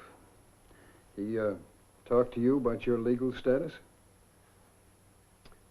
Well, I turned down the job as sheriff. He offered me the job of his chief deputy. Well, that settles it. I'm going to call a meeting of the Citizens Protective Committee, White. I've known Johnny Bean in Tucson. I knew him again in Prescott. Of course, he's ingratiated himself here by helping to raise the hospital fund. But I think he's a member of the 10% ring. So do I. You what? Well, I don't know, Miss Nellie. I think we ought to wait and see. White, you're going to be his chief deputy? No, I'm not a deputy sheriff anymore. The only jurisdiction I have is in federal cases. Yes, that's right, isn't it? Then what can we do? I'd say we get Mr. Clum appointed acting mayor. Oh, no. Now, Randall is under charges of malfeasance. He left town yesterday. Then the other members of the city council can't object much if you, Doctor, and Miss Nellie insist. That's right. I don't think they'll want to expose themselves. Well, now, wait a minute, Miss Nellie. That's nice of you to say, but... well, I'm a newspaper man, not a politician. I can't be mayor. John, this is an emergency. He'll only have to serve until we can hold an election. The idea is for you to appoint Wyatt deputy city marshal under Marshal White. Well, that's a good idea. It's more than just a good idea. It's our only defense against Bean. Well, I've got to get back to the office. I move the meeting adjourned. Just a minute, Doctor. I think my appointment ought to be kept secret for a day or so. And if Bean is a member of the 10% ring, well, he may show his hand. I'm for that. Well, I agree. Miss Nellie? Back to the hospital? Good? Yeah. Be allowed.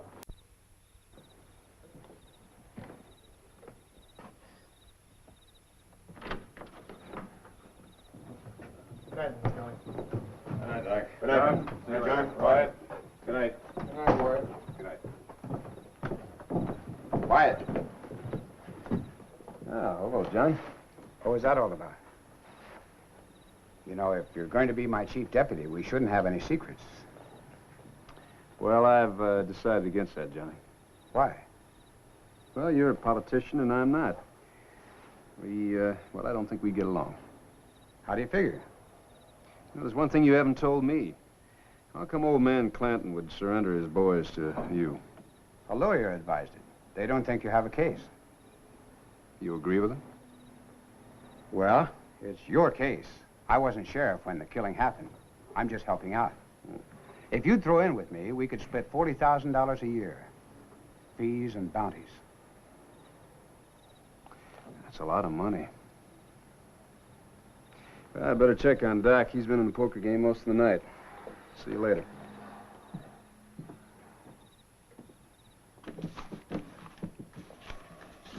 Ante up, Gibbs. Where's your money? Most of it's laying right there in front of you two fellers. Let's let him off the hook, Doc. Well? Doc and I's been whipsawing you. Three-handed poker always leads into temptation. Well, you wouldn't cheat me, would you, Doc? Bet your life I would. Well, if that don't take all. I'd cheat Wyatt, too, if he didn't know so much about poker. Speaking of the deacon.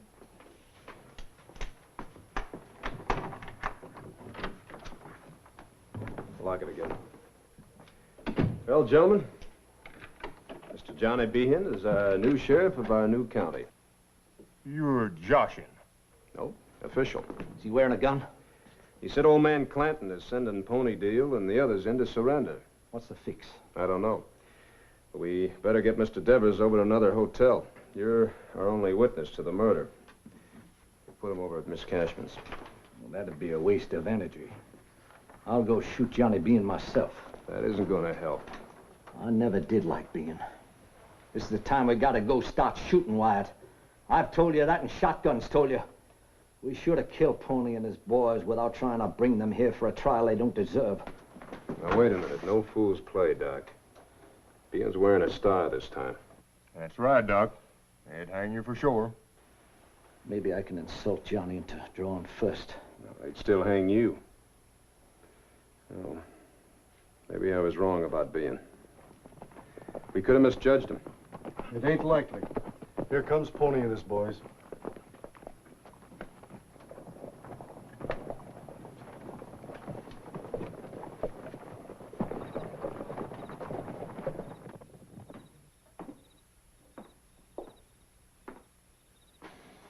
There's only one reason they'd surrender to Bean. Are you satisfied now he ought to be killed? He isn't worth hanging for. Mr. Gibbs, we're going to move Mr. Devers. I ain't scared, Wyatt. Well, I am. Doc, you give him a hand. I want to talk to those Clantons.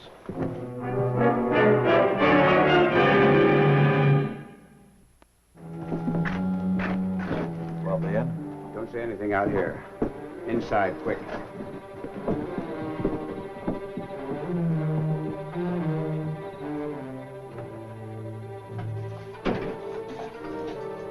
In here. I want to know, has Devers been killed yet? Not so loud. Old man Clanton told us you'd have him killed by now. I know, Pony. You wait in here. You've got nothing to worry about. You'll be told the whole thing. Later. All right, but it better be good.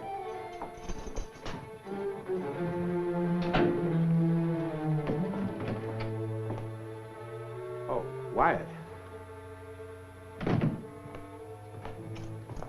I just locked up the men you were after.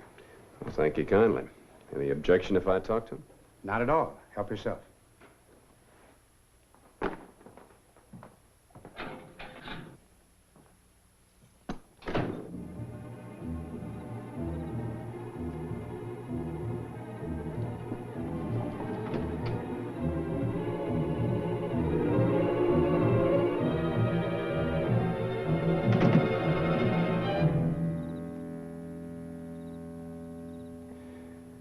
You must have known you'd hang. Somebody promised you an easy sentence or an acquittal? We don't tell you what our lawyers are going to prove. I see, an alibi. Well, I guess that could be rigged. I wish you luck.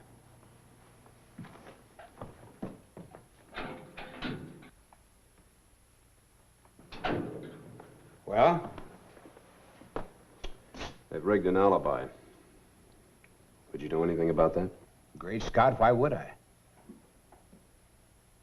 I'm trying to believe in you, Johnny, but you got those boys in here too easy. Maybe they do have an alibi. The stage driver could have been mistaken. No, he couldn't. They didn't even bother to keep on their masks. You trying to get me mixed up in this? I did you a favor when I persuaded old man Clanton to send those fellows in. Why would Clanton do you a favor? Lots of reasons. I'm the sheriff now.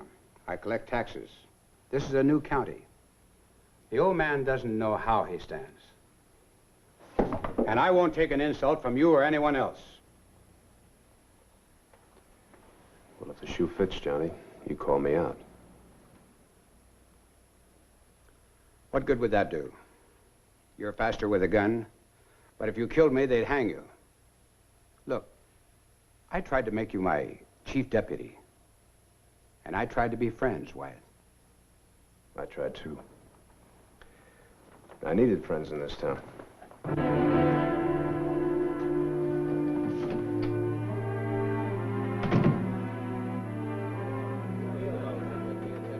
Everybody rise. Circuit Court of Cochise County, now in session. Judge Spicer presiding. Order in the court. Mr. Bean, bring in the prisoners.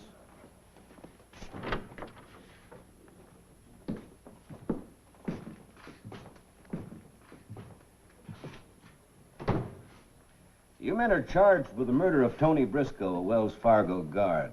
How do you plead? Not guilty, Your Honor. Mr. Earp, I believe you have an eyewitness. Yes, sir. They're bringing him over from the hotel.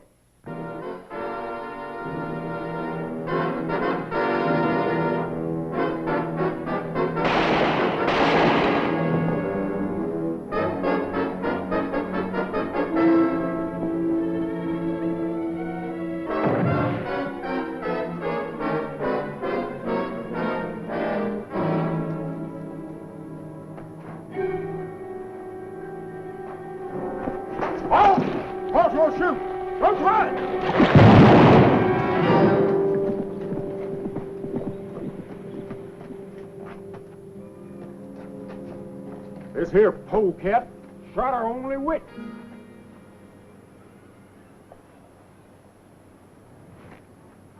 Now, you could have just winged him. You might have been able to tell us who hired him to have it done. It would have cost him his life to do it, just as it cost Jake Davis. And now we haven't got a case. You better toughen up, Wyatt. This is a shooting town. I done the best I could, White. I called to him to halt. Besides, it ain't easy to wing a man with a 10-gauge slug. Well, what's done is done. I'll have to go tell Judge Spicer. Take care of him.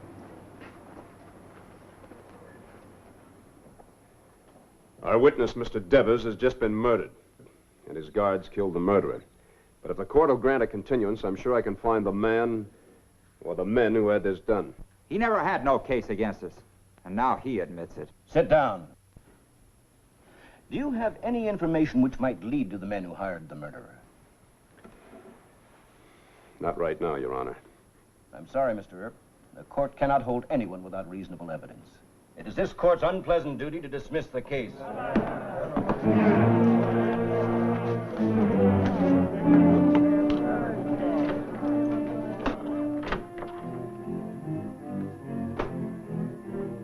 Well, Doc, the judge turned them fellers loose. Where's Johnny Bean? With that fancy new office of his in the courthouse, I reckon. Mr. Gibbs, it is my considered judgment that Johnny Bean hired that killer. Yeah, mine too. But we can't hardly prove that. This is my judge and jury. You go tell Johnny Bean that I'm gonna shoot him on sight. And you just try that and they're gonna hang you. Yeah, I know. They'll hang me. I haven't got much time left anyway. I don't know a better way for a man to die. Doc, you're a mite sad. Yes. I'll clear that up right now.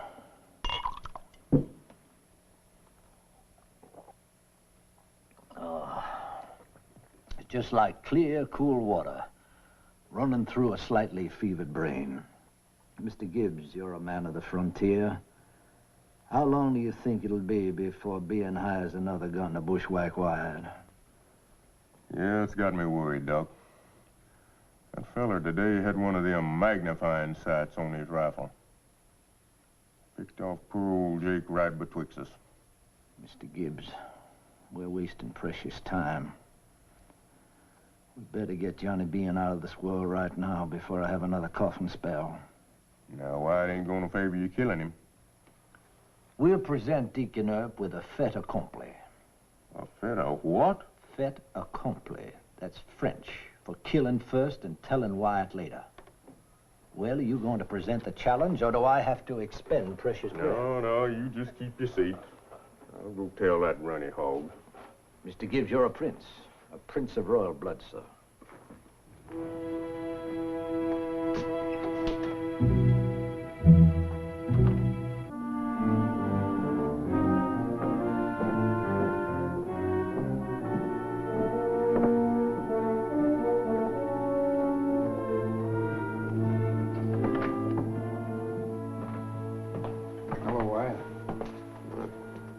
Wyatt, it's too bad. Oh, it's worse than too bad.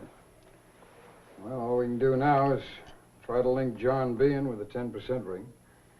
Here's your deputy marshal's badge. Pin it on. There's no point in warning Johnny what we suspect. We'll just let him get overconfident. We'll keep this hidden for a while. Yeah, well, that's right. Wyatt!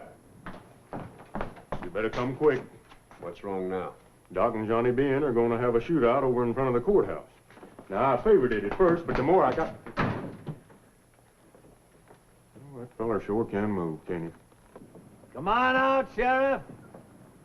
I want to see the kind of peace officer the ring sent to Tombstone. Bean, I said come out. And come healed. Now, just a moment, Dr. Holliday. I want the witnesses to observe that you're drunk and you challenged me to a gunfight. I'll give you the first shot. You draw first. No, Doc. Go on inside. I'll cool him off. You'd better. If he shoots at me, he'll hang. And you'll be dead. That's a fair exchange. He means it. Go on inside. I want him arrested for threatening me. I'm an officer of the law. Get inside like I told you. Stay there and shut up. All right, but I want the records to show that I didn't fear him.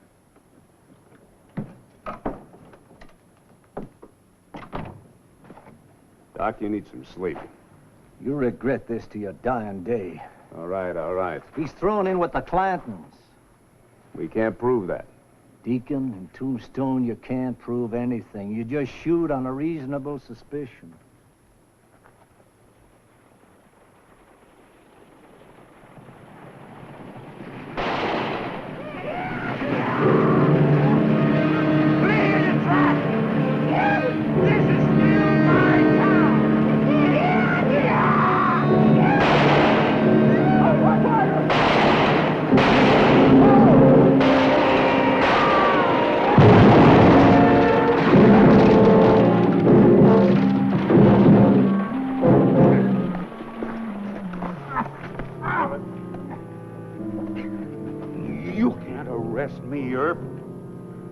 Deputy Town Marshal, Mr. Clanton.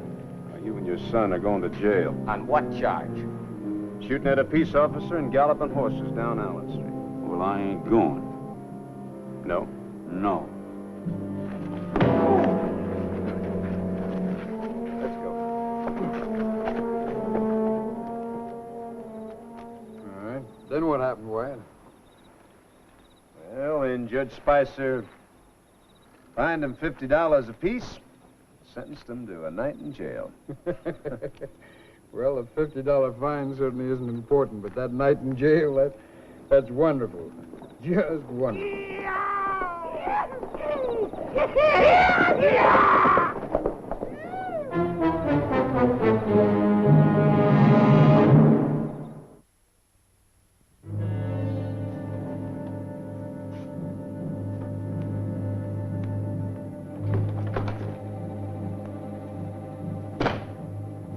turn the Clantons loose?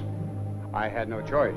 Their lawyer came in with a writ of habeas corpus. What do you mean you had no choice? They were sentenced by Judge Spicer. You could have kept them for 24 hours. You know that. All right. I know that.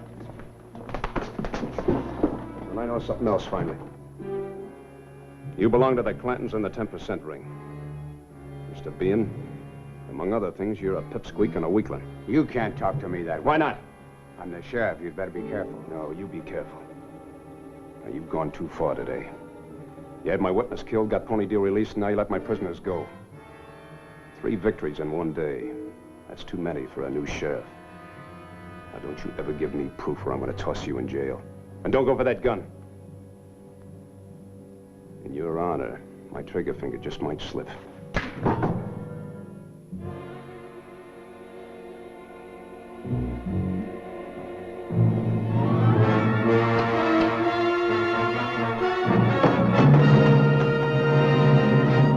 Well, he cleaned up the country, the old Wild West country. He made law and order prevail.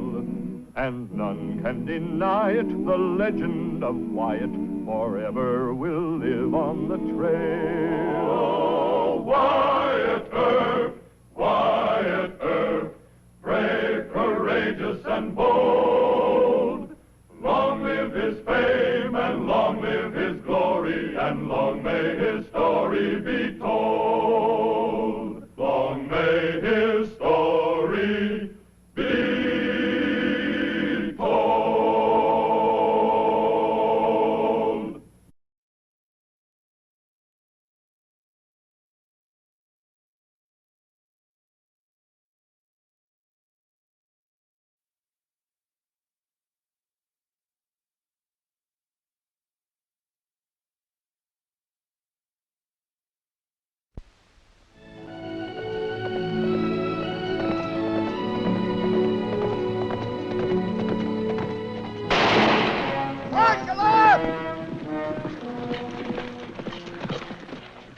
I forgot to tell you and Miss Nellie about Bones Brandon.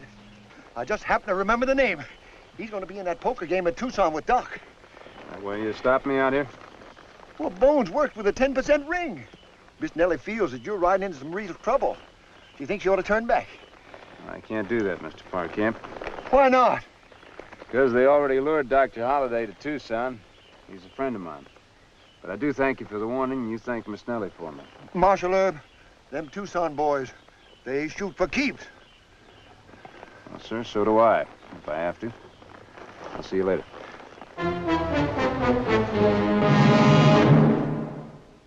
Oh, Wyatt Earp, brave, courageous, and bold. Long live his fame, and long live his glory, and long may his story be told. Many attempts were made to kill Wyatt Earp, but Dan Priddy, with his 10% ring at Tucson, was a big-time operator. When Priddy wanted a man out of his way, he acted with a scheming subtlety that not even Wyatt could penetrate.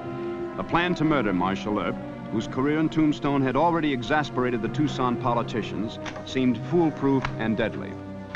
$3,800. Not bad, huh? Oh, Jack. See if Steak Brown's still waiting out there. Yes, sir. Steak.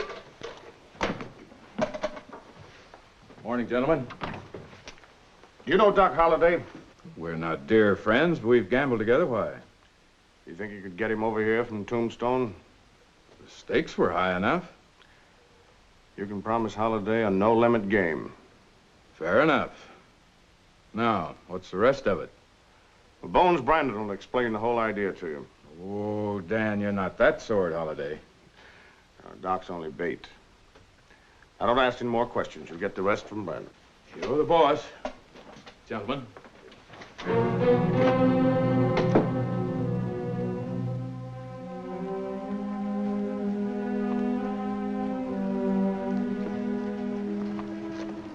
You're sure keeping some high-class company, Bones? Never mind the chatter. Dan Priddy says we're to talk in the back room.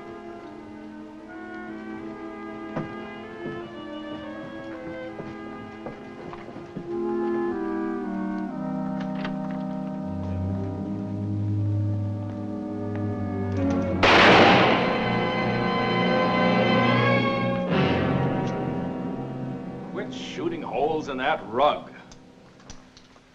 I keep on living, Bones, simply because I don't trust anybody. You're still alive because Dan Pretty doesn't want you dead. Who does he want? Doc Holliday? Nope. Wyatt Earp. Dan shouldn't mess around with Earp. Why, what's so tough about him? A lot of boys have tried to find out the answer to that one, kid. They've all wound up with a busted head or in jail. You backing out, Steak? No. No, if it has to be Earp or me, I'd rather let it be Earp. Start talking, Mr. Brandon. Well, the situation is this. Steak Brown is putting on a big game up in Tucson. I'd be a fool not to go. You know the devil takes care of his own. 70 miles. It's a long way for a poker game, isn't it? Well, I'll just take the stage. We should stay here. I might need you. Why, can you replenish my bankroll? If I don't have at least $10,000 in my pocket, I feel like a pauper. You might be unlucky there, too, you know. Not in Tucson. I think it's the air in that town, polluted by corruption. Have you ever met Steak Brown? All the money he steals from financing prospectors, he loses at cards. I'd be a fool not to go. Well, if you do lose, you send me a telegram, Right. Well, Doc, promise me one thing. Don't rob a bank. You're the only man in the world I'd make that promise to. All right? I give you my word. Thank you, Doctor. I appreciate your sacrifice.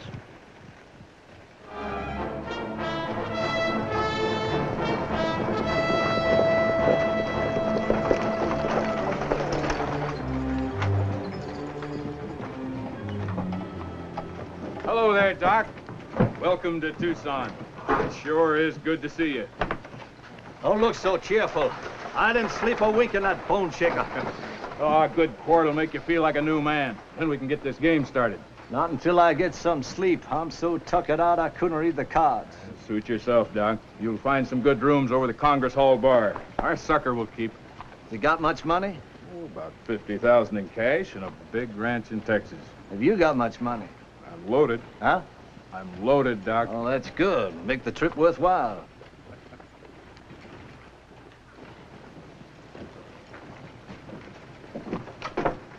Mr. Brown, you remember me, Limey Parker? No, not this time, Limey. Mr. Brown, I found me a mother lode in the Dragoon.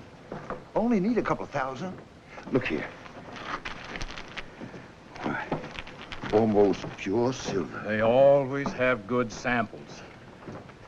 He looks dirty and lucky to me, Steak. Got a hunch? Intuition. There, you see. A total stranger smelled silver on me. All right, Limey. I'll see you in the back room.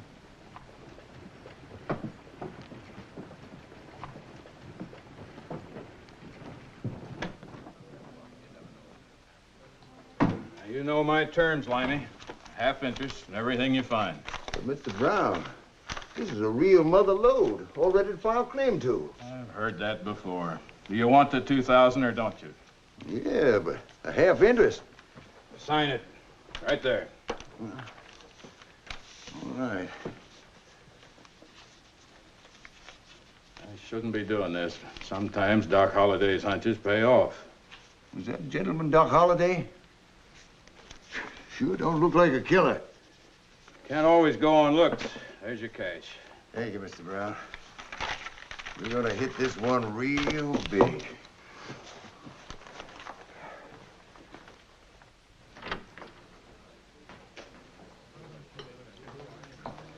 Jerry. Yes, sir? Only one drink for the kid. He's got business to tend to. Yes, sir, boss. Doc Holliday's in town. Where's Brandon?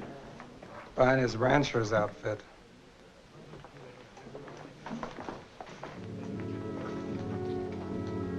You must be the one that's going to gun down Wyatt Earp. Nobody said nothing. Bones Brandon told me all about it. Why would he talk? I gotta watch the door, see? I think maybe you talk too much.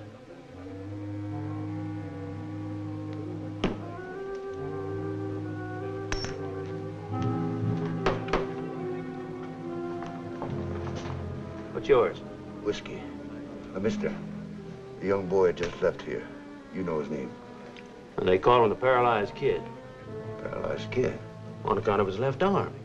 No. Boy, I'm thinking about it. He's got two good arms.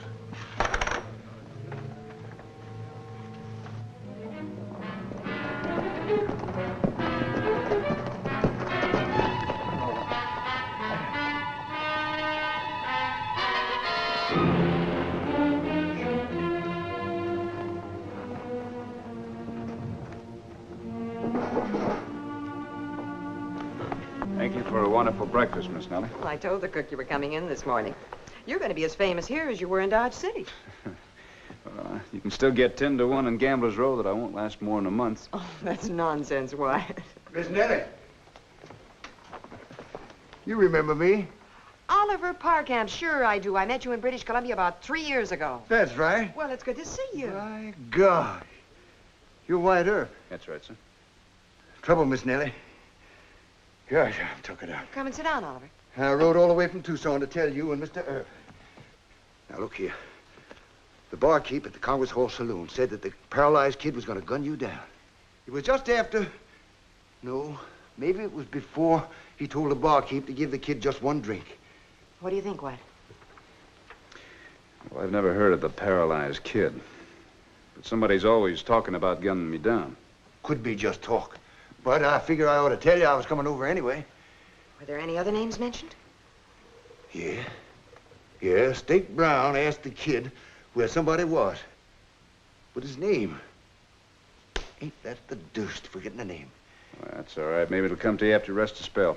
Thank you, Mr. Parkamp. I'll kind of keep my eyes peeled. I'll try to jog his memory for that name. It might be important. God, he ain't worried a bit.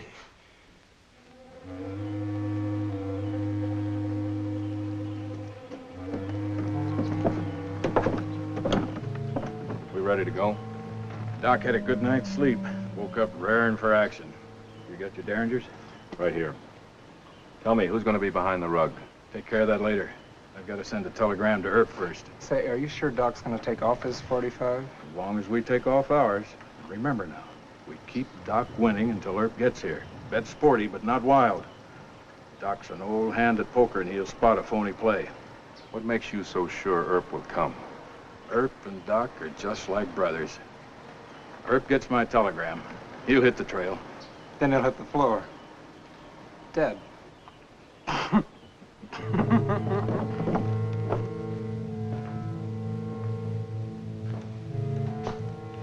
Here. I'm in serious trouble. Come at once. Dr. John H. Holliday. You don't figure them folks down there in Tucson are gonna hang old Doc or something, do you? Doc, anything can happen. Could be wounded, sick, or in jail. I told them not to go. Mr. Gibbs, you go get my trail outfit for me, will you? I gotta sign all these reports. Hey, how about me and Roscoe going with you? Now, there'd be nobody to sit on the lid here if you did. You're right. Oh, by the way. Yeah? Prospect, a friend of Miss Nellie's, came in from Tucson with a story about somebody named the Paralyzed Kid, supposed to be gunning for me. Here in Tucson? I don't know. Another name was mentioned, but Mr. Parkamp, that's Nellie's friend, he couldn't remember it. Might be important. Well, I'll check with Miss Nellie. Now, Mr. Gibbs, you better notify Mayor Klum and Judge Spicer, just in case there's big trouble while I'm away, Say, couldn't you just send a wire down there to the Wells Fargo agent in Tucson and have one of their boys look into Doc's trouble? It might get into the wrong hands. Besides, you know Doc as well as I do. He'll be expecting me to come myself. Yeah.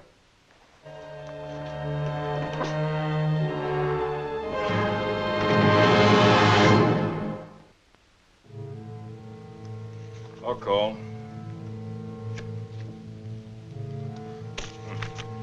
You and the devil have changed my life, Steak.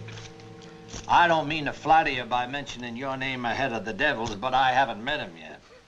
Of course, I may soon have the pleasure. That'll be a meeting, Doc. All this talk about the devil is fidgeting our young friend here. I'm just joshing, kid. Yeah, well, it's bad luck. For me. It's your deal, boy. You think his last name was Branson, huh? Sounded that way. Well, what about his first name? Was it Bill Bransom or Bob Bransom? Or... Wait. I got it. Bones. That was his first name. Bones Branson. You mean Bones Brandon, don't you? Brandon? Well, now, could be. You know him? I sure do. He's Dan Pretty's chief fixer. If what you say is true, this could sure be a trap. Of course it is. They just used Doc to lure Wyatt into Tucson. How long has he been gone? More than an hour now. Limey, you know that trail. Sure. You take my horse and go after him.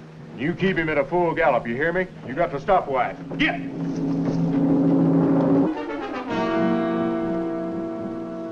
Tell you what I'm going to do, Doc. I'll raise you a couple of hundred. I'm out. It's yours. Mm-hmm. A Texas hog is bound to gather some acorns, even if he has to travel to Arizona. What time is it, Mr. Brown? Nearly 1 o'clock. I better get us something to eat. I'll have a bourbon sandwich between 2 ounces of rye.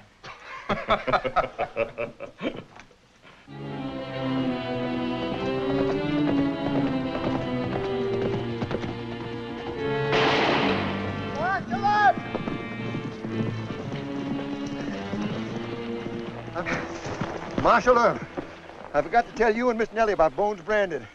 I just happened to remember the name. He's going to be in that poker game at Tucson with Doc. Well, you stopped me out here? Well, Bones worked with a 10% ring. Miss Nellie feels that you're riding into some real trouble. She thinks you ought to turn back. I can't do that, Mr. Parkamp. Why not? Because they already lured Dr. Holliday to Tucson. He's a friend of mine. But I do thank you for the warning, and you thank Miss Nellie for me. Marshal Earp, them Tucson boys, they shoot for keeps. Well, sir, so do I, if I have to. I'll see you later.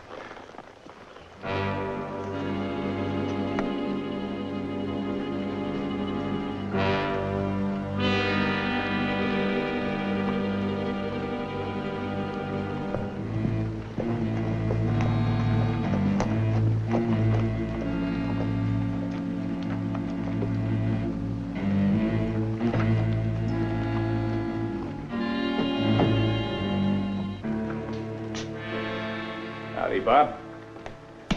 Wyatt, good to see you again. Good to see you. Say, I'm in town on a little business. I may need your help. Sit down. Tell me what I can do. Well,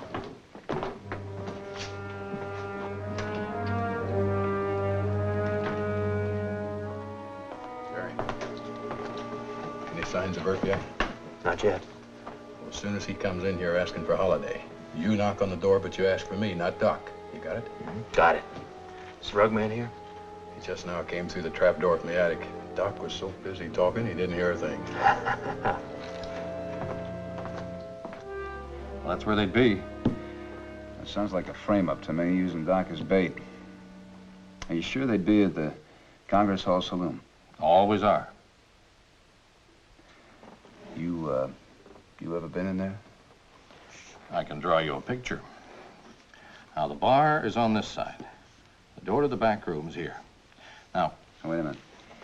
Is that the only door? Yeah. But the catch is, there's an alcove off this back room. The door to it is covered with a hanging rug. The main gun would be there. How many guns do you think they'd have? Well, Brown won't be armed. Brandon and the kid will probably have concealed derringers. Well, my only chance to be surprised. How about you backing me up?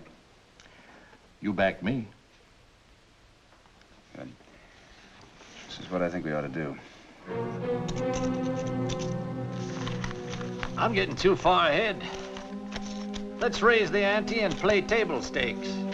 That's mighty handsome of you, Doc. Give us a chance to catch up.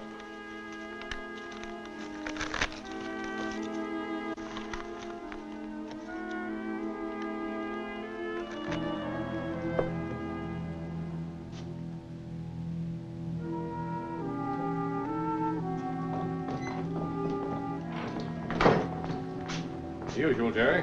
Sure thing, Mr. Paul.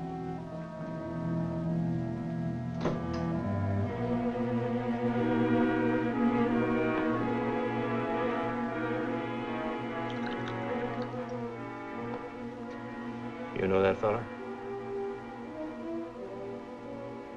Well, looks like Wyatt Earp. Why? Excuse me. All right, hold it, Jerry. But, Mr. Paul. Go to that door. Knock, say you have to talk to Stake Brown, say it's important. Move! Come on.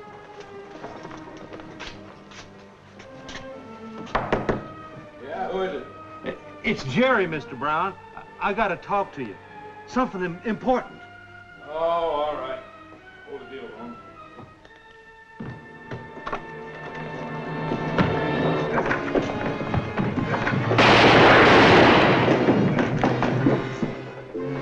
How stupid till you get? Watch him. We'll need him as a witness. Barkeep, you go get a doctor. Yes.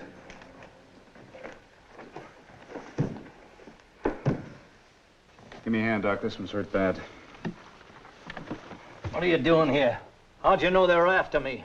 Don't flatter yourself, Doc. They lured you here to get Wyatt. They would have gotten me at the same time. Was it Brown and Brandon who planned it? I had nothing to do with it. That boy's done for, Wyatt. I ought to kill you. Just plug the hole in his arm. You plug it. I wouldn't raise a finger. Well, this one's dead. All right, who's behind this, Stake? I'm not talking. Brandon will talk. There's only about $7,000 here. Let me look at that. I could have had all the money in this, Wyatt, if you hadn't butted in. You can have it. I meant what I said about killing you. Wyatt, don't let him draw that gun. When I draw this gun, Wyatt Earp won't be anywhere around. Your only chance is to start talking. Don't say nothing, Bones. That goes for you too, Stake. Doc, you stay out of this, Wyatt. Doc's made him a fair offer. All right. I won't interfere. All right, both of you. Start talking. He means it's Stake, and I ain't dying to save Dan Pretty's hide. So was Dan Pretty, huh? Is that right, Stake? Doc, we've been pals too long. You wouldn't shoot me in cold blood. Oh, wouldn't I? Let's not keep the devil waiting. Step aside, Paul. The fools, they bungled it. Had Earp all set up. And they let him and Bob Paul corner him like a bunch of steers in a slaughter pen. Who's dead? Gunner, the kid. Brandon caught one in the shoulder and Stake was buffaloed. No plan is proof against fools. What are you going to do? Nothing. We say it was a drunken brawl. Pass the word. Yes, sir.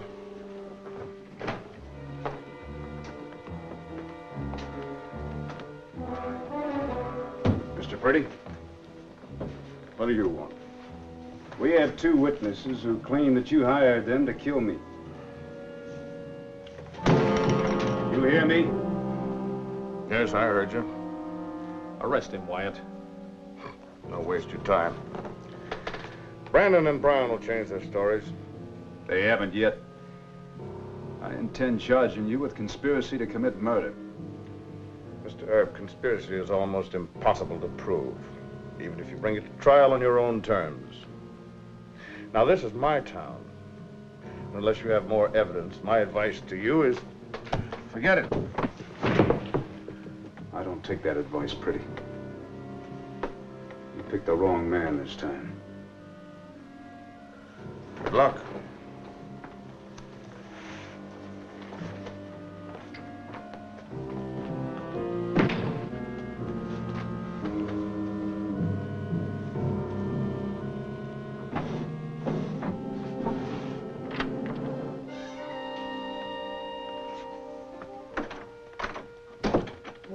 You got a gun in that drawer? No. Too bad. I dislike to shoot an unarmed man. Why, Mr. Pretty, that looks like a derringer. I happen to have one of the same kind. Try your luck. I'll give you plenty of time.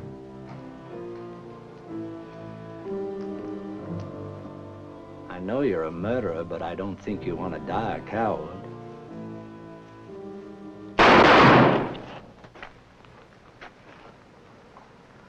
That sound like a shot to you?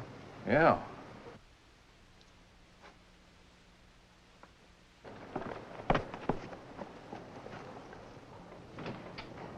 Wyatt. Hey, did you hear a shot inside? Well, I know, but I think I heard a door slam. Mr. Dan Pretty just killed himself. What? Pretty killed himself. Are you sure? His own gun is still in his hand. I got to get the coroner. Come on, Wyatt. This isn't your case anymore. Oh, you're right, with Pretty out of it. Does seem funny, though, doesn't it? Well, it's not funny at all. If every man deserved to die, he did. I can't understand why Pretty would want to kill himself. You knew it wasn't likely for me to get any more evidence than I already had, no matter how hard I tried. Maybe he had a bad conscience, Wyatt.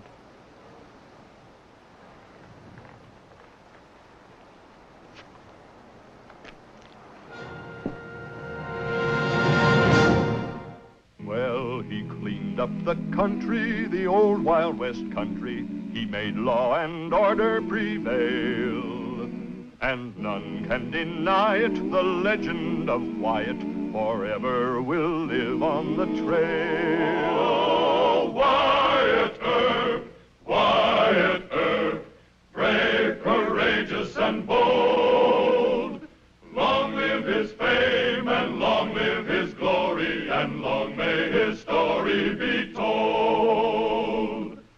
Long may his story be told.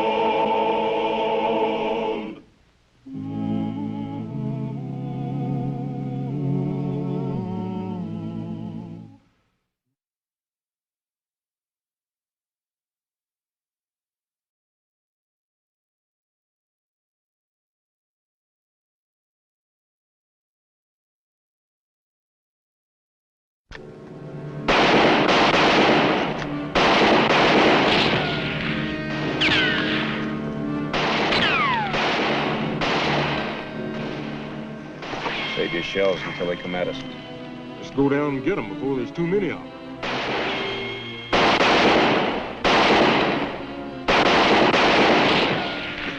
Old man Clanton's a bigger fool than I thought he was. Apaches and soldiers to deal with, and all he can think about is getting at us. I've been waiting a long time to get Earp in a spot like this. We'll never have a better chance to kill him. Oh, Wyatt Earp, brave, courageous, and bold. Long live his fame, and long live his glory, and long may his story be told.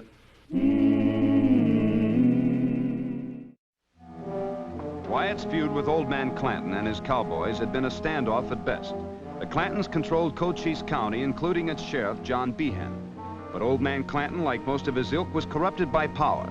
And in what is known as the Dice Box Canyon mystery, Old Man Clanton let his foot slip. Marshal Earp to see Colonel Ingram. Yes, sir. The colonel's expecting you.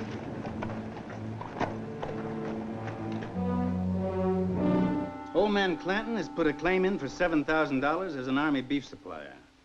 Claims his last shipment to us was rustled by Apaches. If it's true, then he's entitled to his money, but I wouldn't believe Clanton under oath. Sir, are there any Apaches in the Dragoon Mountains now? One small band led by young Geronimo. Old Geronimo's son. He wouldn't steal Army beef, he knows better. It's not likely, especially now with truce talks on. I think Clanton stole his own beef, but I can't pay or refuse his claim without proof. Yet if I, as the Army, ask young Geronimo and he's wrongly accused, then he'll hit the warpath pronto. Well, I might be able to get away with it. But first, I'll have a talk with Emma Clanton. The old man's daughter? Yeah. We're not too friendly, but she does try to keep her old man out of serious trouble. Well, if that fails, then we'll have to go to young Geronimo. But you tell her for me this trouble is more than serious. Clanton might lose his scalp. Yes, sir.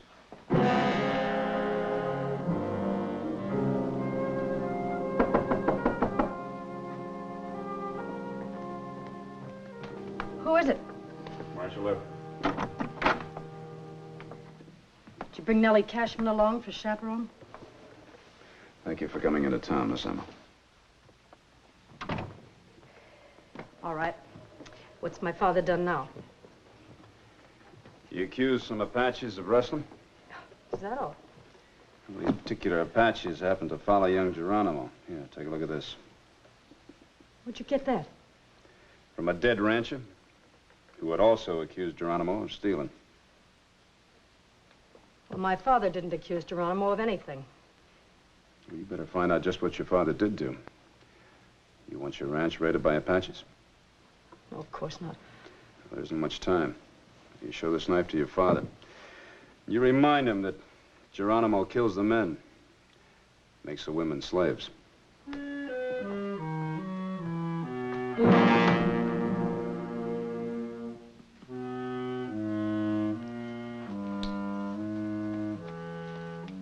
Have you been listening, Papa?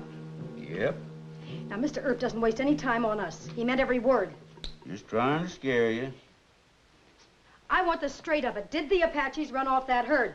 No, sis, it didn't. And you stole them yourself. Only way I could get even with them soldiers at the fort. Been downgrading every beef I delivered. Government owes me $7,000. Well, what about young Geronimo? Well, nobody's gonna tell him what I said in my claim. Who'd carry such a tale to them Apaches, believing our worst enemy again me? Mr. Earp has the Army with him, Papa. How can they pay you without investigating? The Army, let them prove that the Apaches didn't run off that herd. They got my word that they did. That's all they need. I'm an honest rancher, sis. I pay my taxes. I don't hide my cattle in Mexico at appraisal time. You just made a false claim, Papa. Now, Em, I don't want no more talk about this. You get in that kitchen and see that we have dinner on time. There's plenty of homebody work to be done around here. Yes, Papa. And you stop talking to that Earp, too. Well, you told me to keep on speaking terms with him to get information. I don't care what I told you. It's what I tell you right now that counts. You hear me? No more talking to him. Not unless I have to, and you cool off, Papa.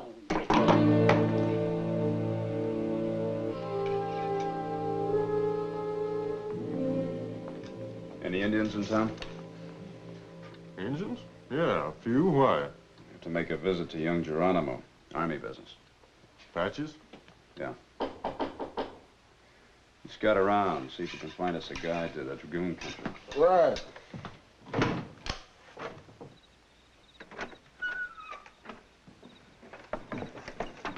I talked to Papa. He said the Apaches did steal his cattle, so he's entitled to that $7,000. Well, I'm sorry, Miss Emma, but I don't believe you, Father, and you can tell him I said so. What the Apaches do now is on his head, and you can tell him I said that, too.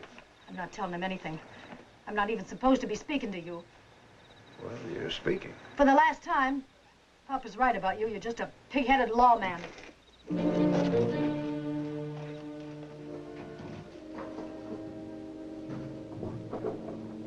Right in here.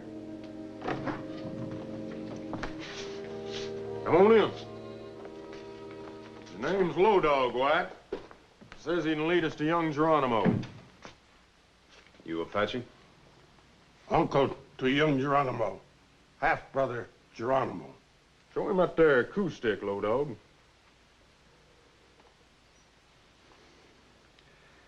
Used to be a sub-chief, I see. I found 20 gallons of fire water on his pack horse. Young Geronimo wouldn't trust just anybody to buy that much. All right, Low Dog. I must speak to young Geronimo. Will you take us to your nephew? $20. Look, I could throw you in jail. $20. I'm afraid he's got us, White. Most of the fellers I talked to wouldn't go near an Apache camp for $1,000. $20. Very well, Low Dog. $20. Good. Me go.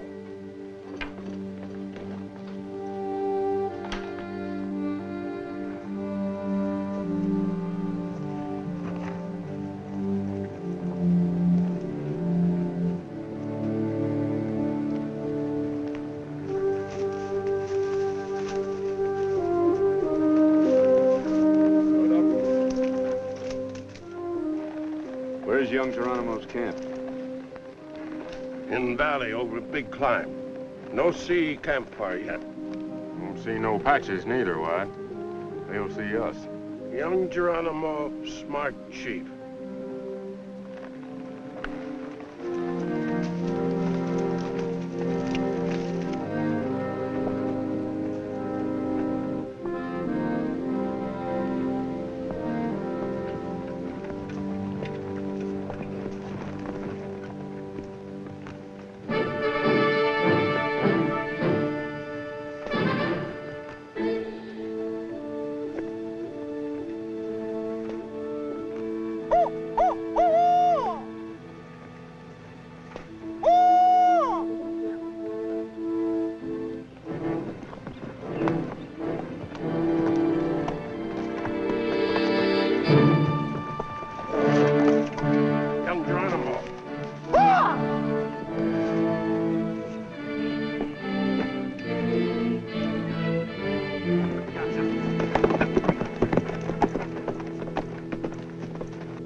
Who are these men?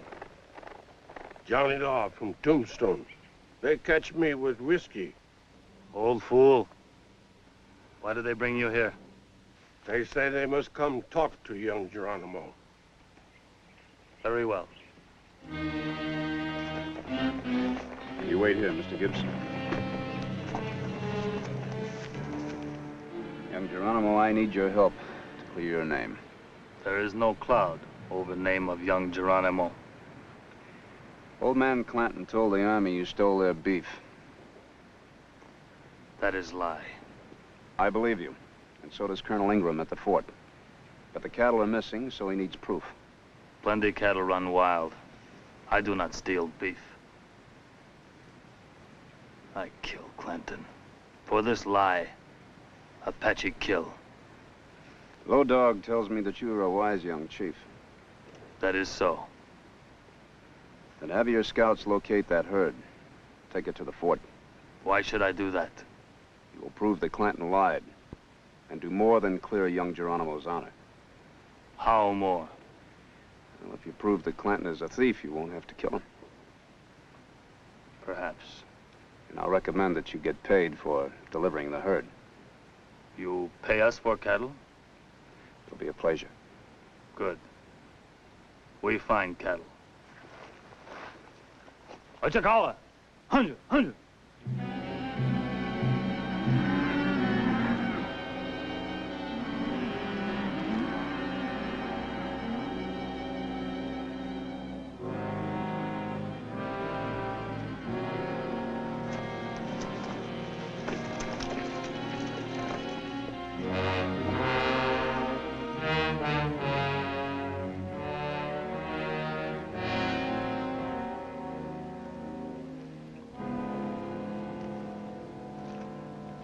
All right, lift him.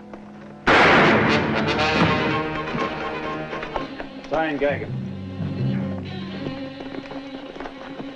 No more guard. Just these two, huh? All right, have your scouts start the herd towards the fort.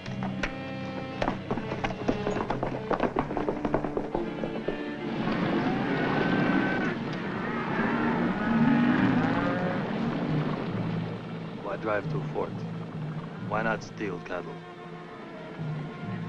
You gave word of honor. That is so. Young Geronimo, not so wise. We keep word.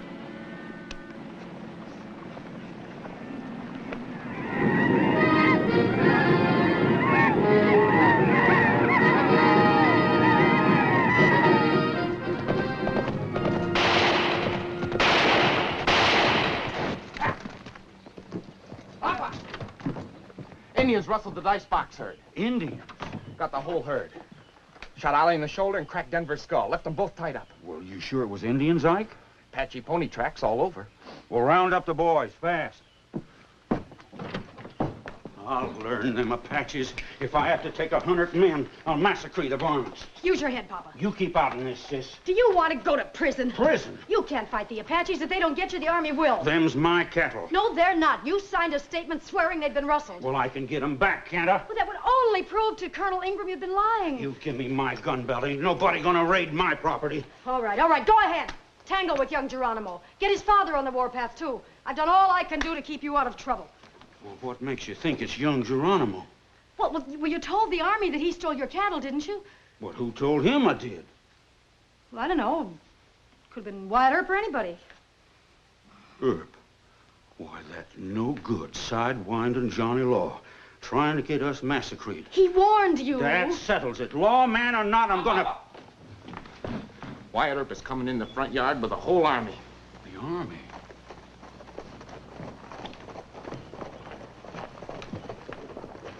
Detail, halt! Just hold it, boys. No shooting at soldiers. Mr. Clanton, Colonel Ingram wants you at the fort. Huh. A lot of good that'll do. You just had to stir up the Apaches against us, didn't you? It's an even choice between the Apaches and the Clantons, Miss Emma. Get on your horse, Clanton. All right, Finn. Round up the rest of the boys. John Law ain't heard the last of this. Detail, about, ho!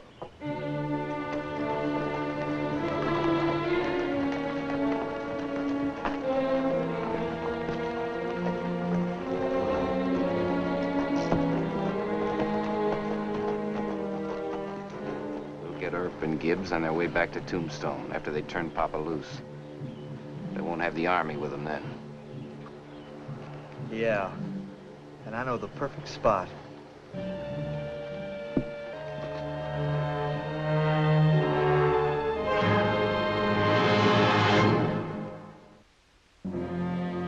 Mr. Clanton, Chief Geronimo delivered your steers to us at the request of Marshal Earp. They weighed out at $7,000, the amount of your claim for them. Told you he stole them. Marshal Earp, where did you and Deputy Gibbs find the Clanton herd? At Dicebox Canyon, on his spread. Mr. Clanton, it seems that you're a thief as well as a liar. But since you haven't collected the money from the government, the charges of fraud may be dropped. Just pay me my money. I'm getting out of here. Not yet, sir. There's a matter here of falsely accusing Chief Geronimo and inciting Apaches to war. That is a felony. I called him a rustler. He is a rustler. He stole them. He didn't rustle your stock. You did that yourself. He'd have hardly left him on your land if he had. Marshal Earp, have you discussed this with Chief Geronimo? Yes, sir, I have. He will not seek retribution for the dishonor to his name. Is that your word, Chief Geronimo? It is my word. Colonel Ingram, I recommend that young Geronimo and his scouts be paid for their services. They worked very hard to drive that beef in here. Excellent idea, Marshal. The 7,000 should be divided. Half to Mr. Clanton and half to Chief Geronimo for the trail drive and to compensate for slandering his name. Who ever heard of slandering an Apache? Easy now, easy. Young Geronimo is an honored chief. Now, would you rather answer charges in a federal court? No. But this is plain robbery. That'll do, sir. The chief shall be paid $3,500. Marshal Earp, will you please escort Chief Geronimo to the quartermaster? It is justice, Colonel. I thank you. Mr. Clanton is lucky man. He still has his scalp. He should watch his tongue.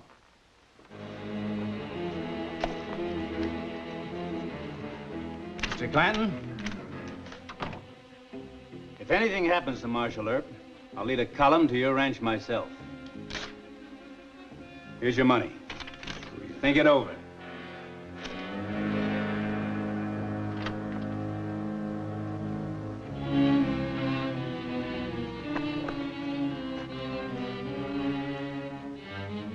You forget my $20? I'm sorry, Low Dog. 1, 2, 3, 4. My nephew. We ride with Mr. Earp and Mr. Gibbs towards Tombstone. Yes. There is angry man and bad trail. Yeah, we sure would appreciate a few more guns. No. I don't want you and your braves fighting Clanton. Thank you just the same. He is right. But if you are killed, I will avenge you, my friend. Thanks.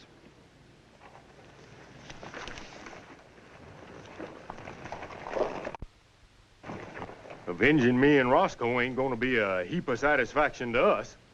What do you want me to do? Ask the colonel for an escort? Why, of course not. That'd be humiliating. Well, just cheer up, Mr. Gibbs. Yeah? Why? Old man Clanton's pride is stung, but he isn't ready to bushwhack Johnny Laws just now. He'd have young Geronimo and the Army after him. You hear that, Roscoe? A few days after we're dead, all them Clantons is gonna be dead, too. I'm sure Roscoe's a lot happier now. Will you stop jabbering and get on his back? The trail I picked has only got one spot where they can ambush us. If it's gonna happen, I want it to happen before dark. Come on. Yeah.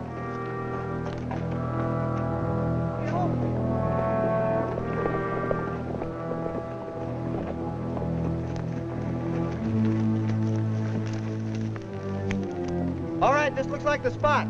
Come on.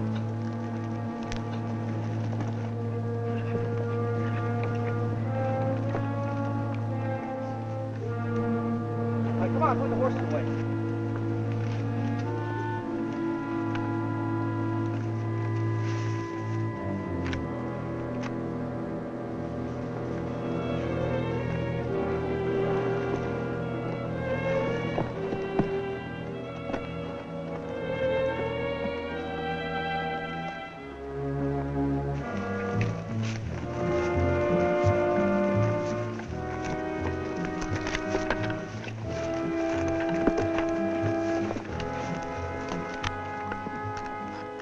Now, they have to come around that bend in the fort. And when they do, we'll take them. Not too many of them. This trail goes downhill. They'll see us. This what you figured on? Yeah. To make a fight here.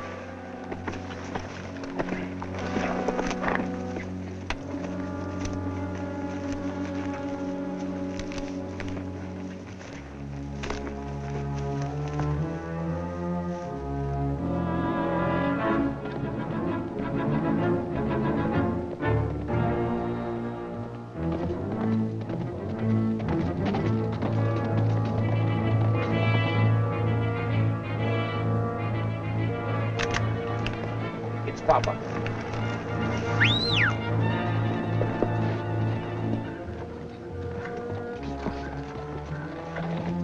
Yeah.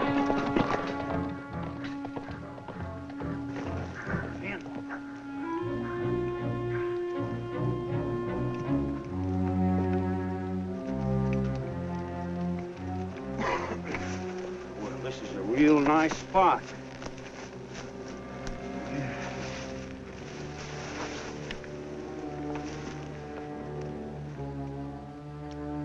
How do you figure our chances?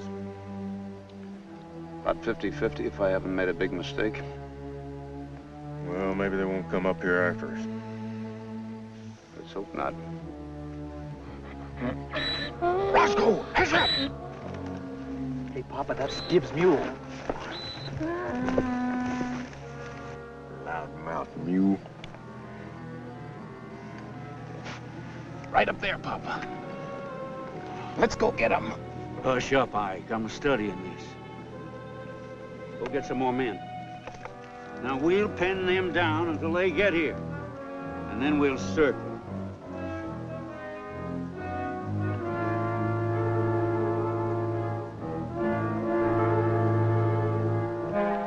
Stop him, Wyatt.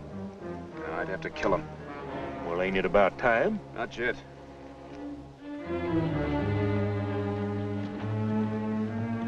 Now, let's really pin them down.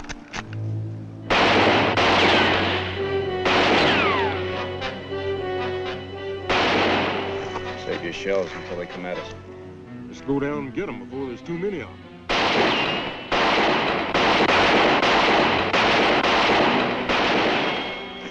Old man Clanton's a bigger fool than I thought he was. Apaches and soldiers to deal with, and all he can think about is getting at us.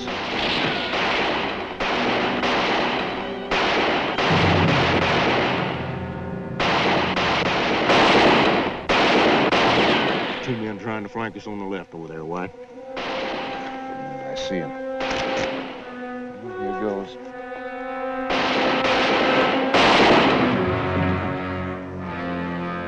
Right up there, boys. Pour it on them. I'm gonna cut loose. Oh, wait. Let him rush us. There goes one to the other side over there. All right, take him.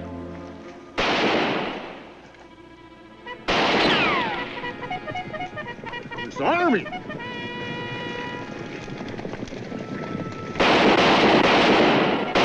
Fire, boys.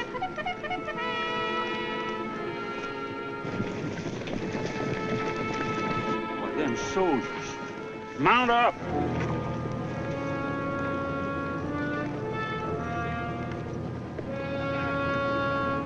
Let's go.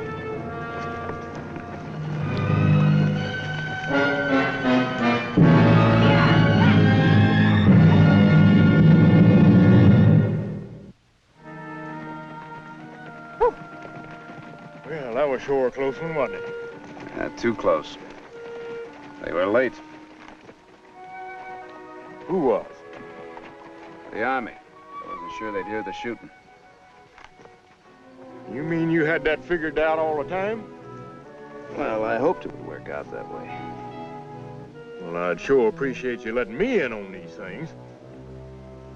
I got too much gray hair as 'tis. Makes you look more distinguished, Mr. Gibbs. Well, let's go down and thank the boys, huh? Well, he cleaned up the country, the old Wild West country. He made law and order prevail. And none can deny it, the legend of Wyatt forever will live on the trail. Oh, Wyatt Earp, brave, courageous, and bold. Long live his fame, and long live his glory, and long may his story be told. Long may his story be told.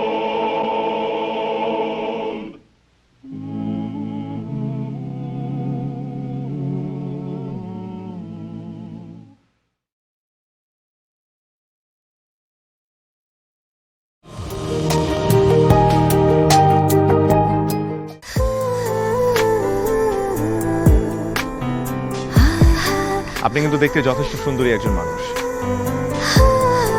দেখতে বেশ romantic, যেন শেক্সপিয়ারের নাটকের কোনো নায়িকার মতো।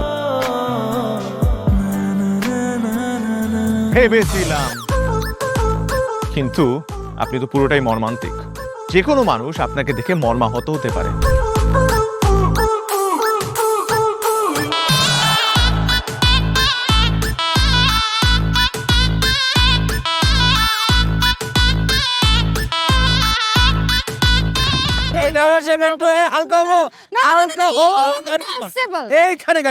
আমার হালকা হতে 1 মাস সময় লেগেছে। আপনার 1 মাস সময় লাগে? আমার হালকা হতে তো 1 মিনিট লাগে।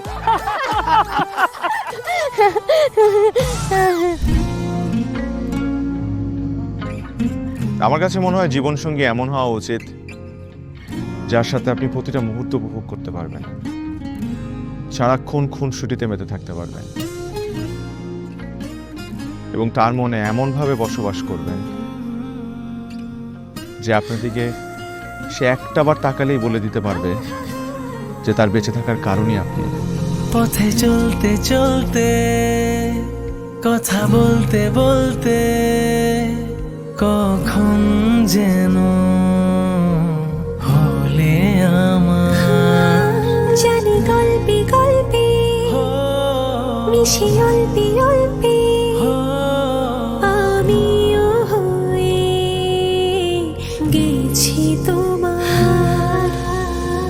ছোট ভুল ফুটে হলো ফুল যে তোমাকে পেলাম গুটি গুটি পাই স্বপ্নের নাই আমি ভেসে গেলাম। আপনি কি মনে করেছেন একজন মানুষ আমার জীবন থেকে চলে গিয়েছে এবং আপনি সেই সুযোগটা কাজে লাগিয়ে আপনার ফিলিংসগুলো আমার কাছে এক্সপ্রেস করবেন আর আমি সেটা হ্যাপিলি অ্যাকসেপ্ট করে নিব? এই হচ্ছে আপনার বন্ধুত্বের নমুনা? রোদের পাখি তোর শহরে আমার মনের স্বপ্ন ঘিরে ওরে পাখি ওরে সারাক্ষণ তোর শহরে বৃষ্টি হলে ভিজে আমার মন।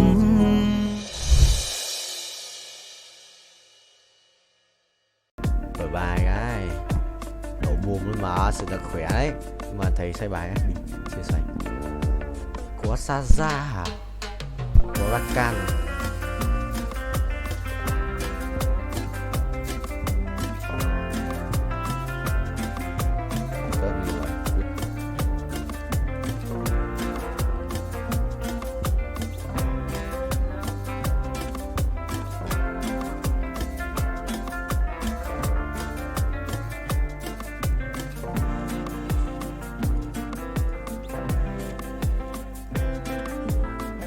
đúng vậy. Át này, binh xong là át luôn mà. Sao có xin ra ấy, nhưng mà anh đéo dùng rồi.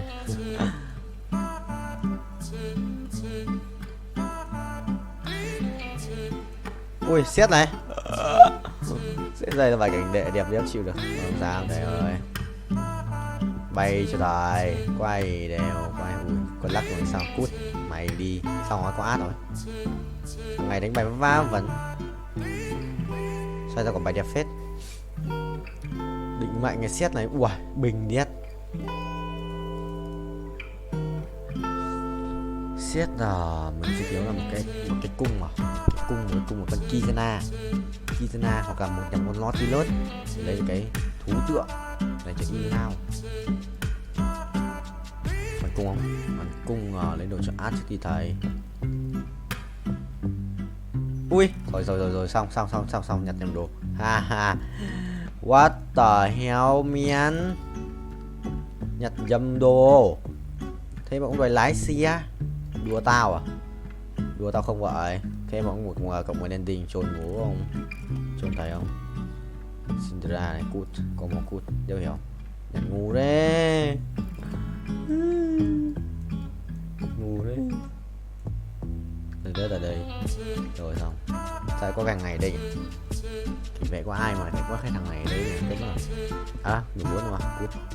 Nè. Xong. Chịu rồi, nhặt nhầm đồ lúa tắc ngủ nó mau nhỉ. Rồi xem đi. Trời ơi, không ai nhận được cái gì. Cho nhận không? Ở đây. Vòng quay may mắn, vòng quay vô cực. Anh 2 vòng à? Quay đều ra cái pet đổ ai đi, ra cái pet đổ đó. Đi ra qua. Biết quay được vào pet Omega. Chịu rồi, tí vào lừa tao. Đi qua mà trôn, lại đi qua. Trôn tố bố. Đi trôn tao, đi xin à? Đi xin chuẩn không vậy? Rồi xong, bình. Xong, thắng.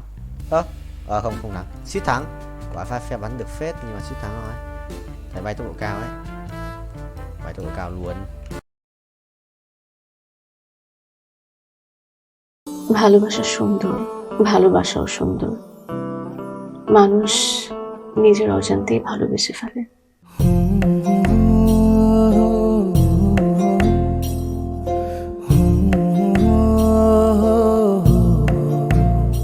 আমারও মনে হয় কি জানেন, আপনার মতো জানাশোনা কাউকে না আমার বিয়ে করা উচিত। এটা কি উপলক্ষে? ম্যাডাম, ফুলটা গ্রহণ করুন, তারপরে বলতেছি। ভোটার আইডি কার্ডে যার স্বাক্ষরের জায়গায় টিপসই দেয়, এখানে কেউ ডাক্তার। এই দুইজনের মধ্যে যে আগে ম্যাডামের মন জয় করতে পারবে, ম্যাডাম তার।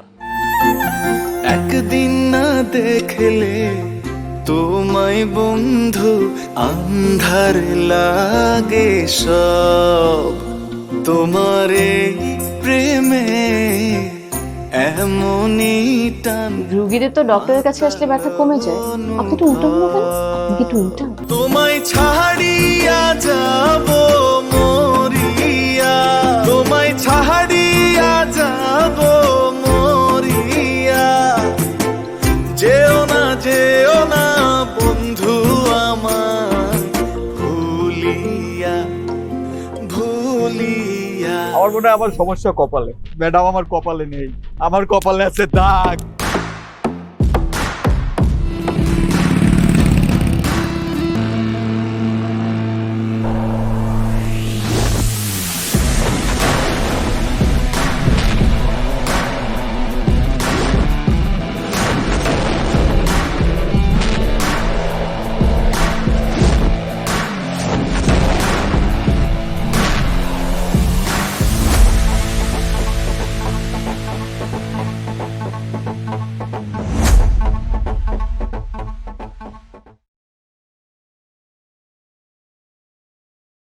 Đau vậy? Tao sửa càng mày đi anh chết lắm. Đừng nhặt nhầm đồ, đừng nhặt nhầm đồ, đừng nhặt nhầm đồ, đừng nhặt nhầm đồ. Xong. Có đủ đồ này. Chả có nằm gì đấy, có ấn gì à? Ấn gì ấy? Ấn thần thoại, ấn sử ra. Trồn nó. Trồn khó. 400 củ đây. Vì có phải nữa là 531 củ. Thì ăn perfect. Không hiểu. Perfect. Nibi code 416 lap. Qua 400 lap rồi.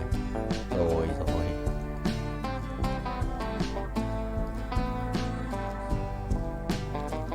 Pháp rồi xong này. Đi lao. Và này còn đồ đéo nữa.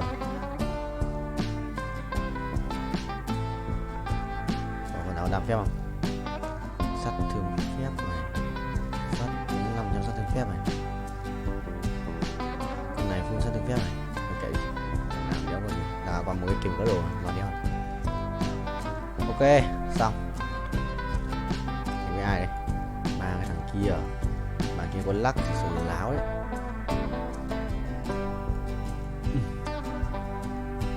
Bạn kia có cả lắc thì đéo dấu ấy. 500 củ ở thiếu 30 triệu nữa. Thiếu 26 triệu mốt nữa thì sẽ được là đủ tiền để trip bớt hơn nữa. Nên 6.6 rồi. 6.4 nhỉ, phải mất rồi. Nhưng mà là tầm 6 chấm hơn. Yes. Mày A2 nữa là xong. A2 nữa là xong game. Ui đi. Hỏng ấy, hỏng đấy. Ui tí cút đánh bóng ạ. Bóng thằng nào ấy. Hộ cái đi. Thằng bốc lửa. Gì tí thua. Chi mình cầm bóng nó tí cút.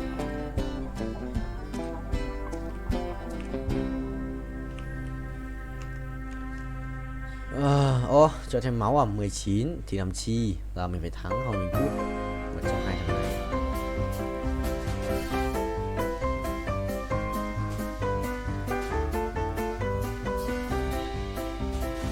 Được.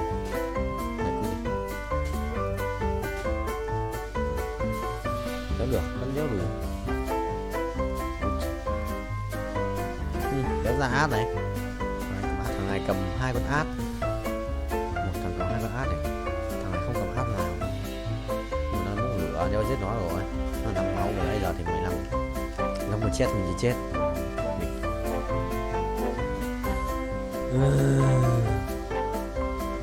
Cái thằng quay con lắc và bắn phát cho gần con át 100 phút. Nó cầm át rồi nhưng mà nếu thằng át nhở cũng mất 4 con mà. Không tao. Nó một bắn lỏ lắm. Để bảo mà một bắn lỏ nhất còn bị CC.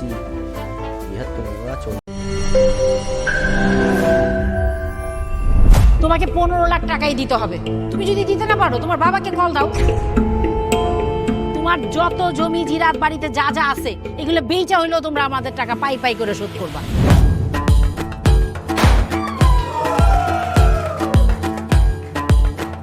একটা ব্যাপার কি খেয়াল করছো?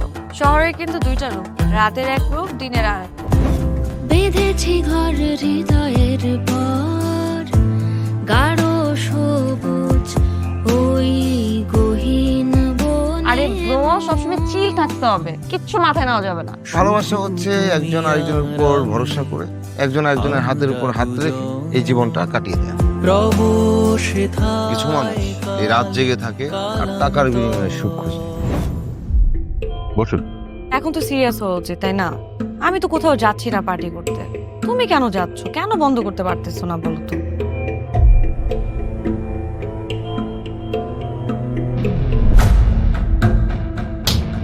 কার যে কোথায় সুখ সেটা তার প্রিয় মানুষটাও কখনো জানতে পারে না। পাশাপাশি তবু যাচ্ছি বিপরীতে, কাছাকাছি তবু যাচ্ছি বহু দূরে। Hi, you look good. Thank you.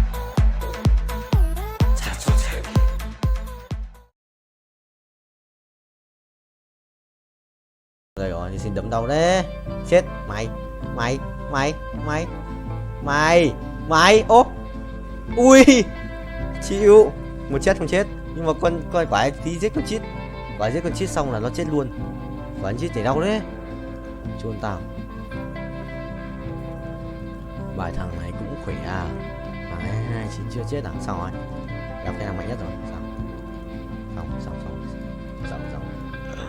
Đây đi.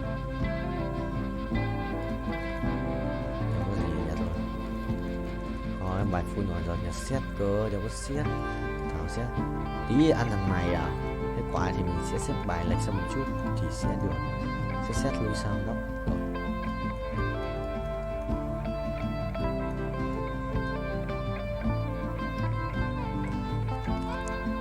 Chuẩn không vậy. 700 củ anh sẽ revert phát nữa. Còn thiếu 6 củ để revert lên 660 à. Anh có revert lên 10 400 vòng rồi này. Ông vượt qua kỷ lục 430 quay không? 430 lap nhỉ? 119 20 23 24 25 26 27 28 29 30 kỷ lục mới. Đi record. Rồi 233 kỷ lục mới, qua kỷ lục mới tất 3 lap. Ê, thua lại. Phải không? Ê, không thua. Không thua. Mày rồi ăn tao. Rồi có top 4 rồi. Có top 4 rồi. Mình sẽ không phải là cái thằng hậu cái D nữa. Mình cần cái gì rồi? Xẻng rồi cái này ra định mệnh. Được. Ai à, ổn thế nhờ. Một cái gì đây? Một cái nỏ xét à? Một cái nỏ xét rồi. Hay là đồ đơn luôn thằng đéo cho thế. Mình đã trả thưởng một đồ.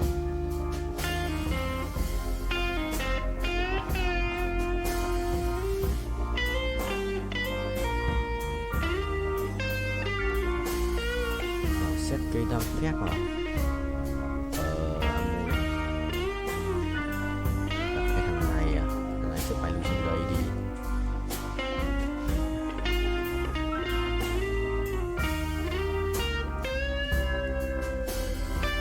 Đấy, xong.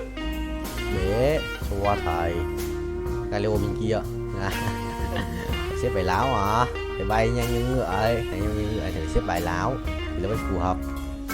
Ok, sự là phù hợp ấy. Không phù hợp rồi. À, sắp đi rồi. Sao át đứng đây chết nhở? Ê, thằng khỏe đấy. Đừng quăng át nữa, làm ơn. Thua rồi.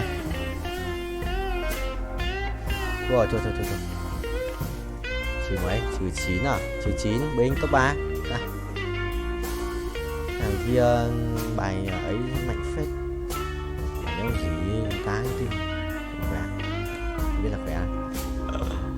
Chia anh mày biết. Cả tờ nhà anh nữa 134 ạ. Tớ biết lên cho nhiều phép. 135 36 106 36 chuẩn. Léo ấy. Mày tích lẻ. Sắp một tiếng rồi. Hàng kia khởi động một mới à? Chẳng không. Đấu trường chân ái. Né sự kiện 100 lap vào. Tôi vượt qua kỷ lục chúng ta. Sẽ cần vượt qua kỷ lục ấy 600 triệu coin thì đi vớt tiếp. Đéo bật auto đi vớt được. Đéo thì cũng tiền.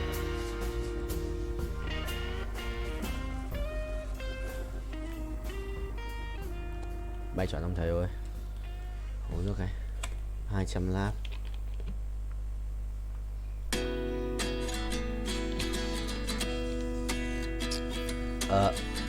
Chọn chưa? Ok, không nhận gì đâu. Đi ai?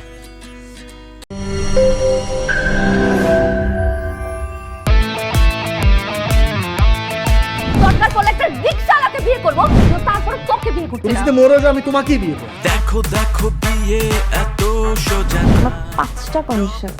কয়টা? 5টা। আমি CID Safayet রমরাজন। Sir এটা তো voter ID card sir. বাড়িতেই করবেন নাকি হোটেলে? না না, আপনি যেমনটা ভাবছেন বিষয়টা তা না। ভাই আপনি তো করবেন। তোমাকে দিয়ে হবে না, আমি জানতাম। শুধু শুধু সময় নষ্ট করো না। ভাই আপনি তো অনন্ত দলিল না যে অসম্ভবকে সম্ভব করে আপনার কাজ। জিমি জিমি জিমি কি হচ্ছে? আচ্ছা আচ্ছা আচ্ছা আঙ্গের একদম বইরা দিমু যাচ্ছে সব বাইক কর। শর্ত দিয়ে বিয়ে শর্ত দিয়ে বিয়ে। ভাই যে বয়সে মানুষ গার্লফ্রেন্ডের কামড় খায় সে বয়সে আপনি কুত্তার কামড় খেয়ে হাসপাতালে ভর্তি হয়েছেন।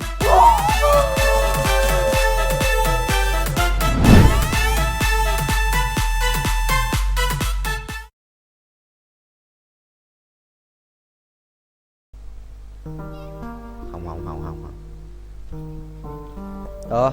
26 lá rồi. 27. Ai à. Perfect. Này còn 69 nữa, chôn tao. Chôn không.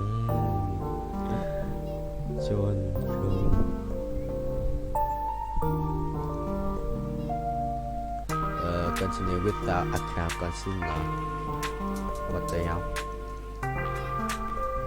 Dạo này.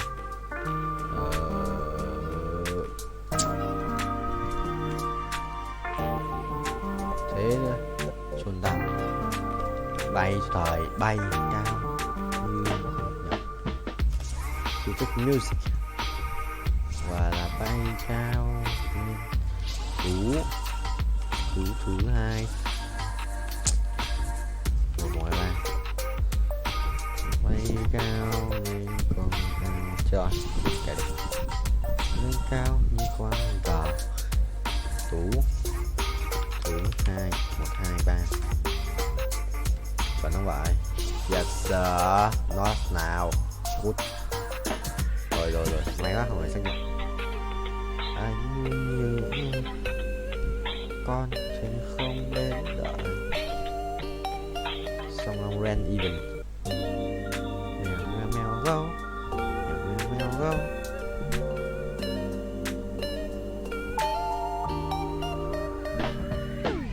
Chào nó vậy.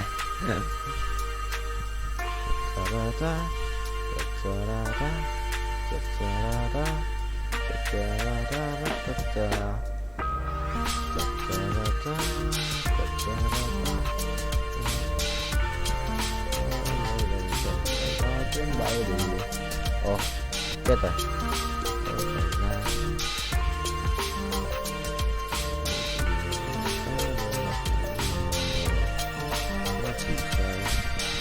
Ok.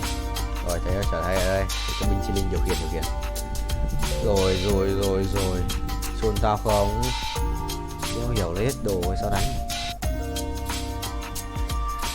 đừng như lời cả có đánh đổ với những người bạn có đánh đổi bằng cả hạnh phúc một người tạm của riêng tao tao lo như mưa chỉ trời xuống cầm tay lên phật để chiêm bao tôi được mời uống tình quan tân dạ tình số dạ tình yêu đêm ra đi như một cơn gió đó. Ôi 49 rồi, 50 triệu của thầy đây rồi. Mà một quả 50 triệu ra lẻ gần đó gì. Epic thôi cũng được, Epic thôi là binh chi linh rồi. Được phong bạt có bảo cảnh giờ cái vào cảnh tốt như cần thiết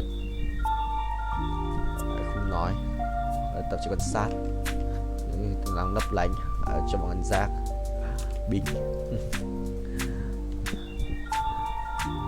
Tao quan điểm năm khác thành công khá dễ khi ta vượt lên nhưng mà lúc ấy thì đã quá trễ. Binh 50 triệu rồi bay màu cho một nốt nhạc Binh quá hay. Cách tiêu tiền trong mai anh nhầm với blog rồi bữa cạnh có sao bay ít nhỉ? À vậy thì riêng tao lọ những người chưa rơi xuống thời vật trẻ chiêm bao với mọi uống con người từng họ sống họ không rồi với sân có những trần tục đặc công trần tục những vấy bẩn vẩn đục mày cầm lục giờ lấy cả đâm mặt mày thì lấy cả dễ hại được cái trách tao phận của tuần hoàn với cái bần hàn để làm chắp tay lạy Phật không vì tham không ngược vào con được khóc một người vì quan đỏ da vàng bởi quan là người Việt Nam binh cầu nguyện Amen Ajinomoto rồi cục gì ấy Epic rồi hay mày hay Epic 14k chứ là tiền đấy nhầm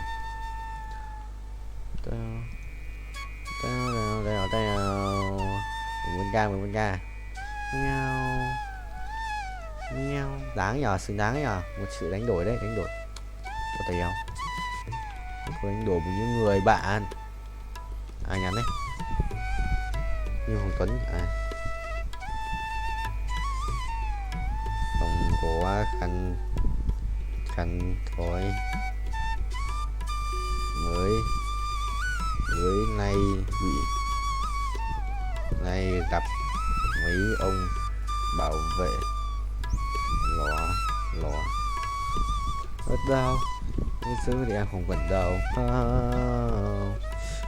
không muốn được yêu em không nói điều anh trai kêu anh muốn nó chiều mà em nói phải nó nước không muốn được màu cái gì không em chỉ tao sai chỗ rồi không có vé xong lúc tao về là mấy ông khác đéo giải thích được mấy ông vẫn chua về tại tao bảo lần đầu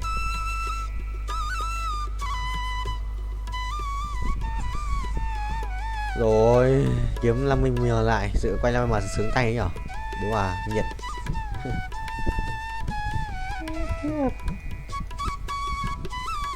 rồi đấy bắt đầu zone 7 rồi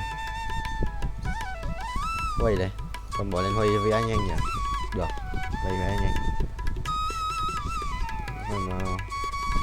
em mất em từ từ xếp bài á cần mất thêm khi thấy đợi thêm một tí đây để đang giải bận thế thằng ấy đen này bố chịu xin lát này rồi xong rồi đặt thuê lên vẽ xong như thế uy hiệu thần dứng vương miện đấu sĩ trang bị Pandora rồi cái Pandora đấy phải để như shit tam lại thôi 5 màu ấy kiếm nhanh phết còn 10 lần nữa ôi trời em ơi sức chưa quay về là tại ai như vậy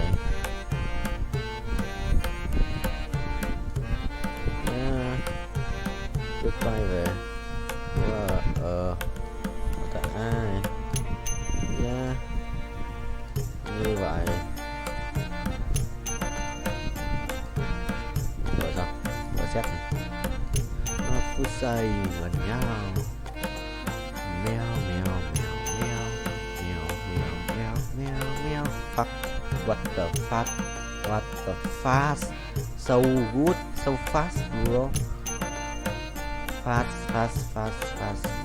more I need more speed I need yes sir bro perfect at 10% ok rồi mình chỉ đến nhà đỏ nhở như pet xịn quá đừng đổ ai thôi ui rồi có thằng hack ở đây rồi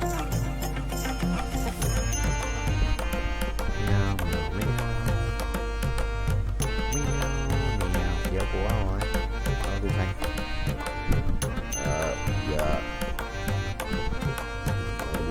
rồi, điên hết rồi, xảy ra cái điên kêu, miên phải rồi, xin chết người tao nó cứ phải rồi làm gì, gọi nó sao, 8 mò, đừng gọi tên tao xuất hiện đâu, tao rảnh.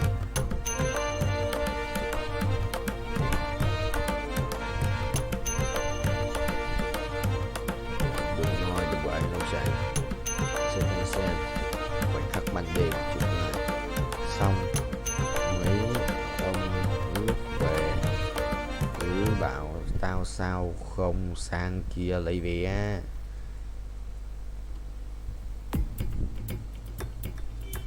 Chậm lại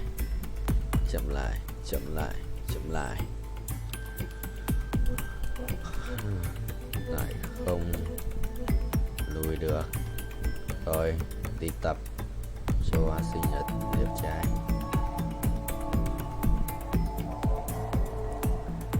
Lời nói đôi khi chỉ buông ngủ, cười trên môi là dáng loạn âu lo lại thật bọn ruồi thì sao có 35 máu này.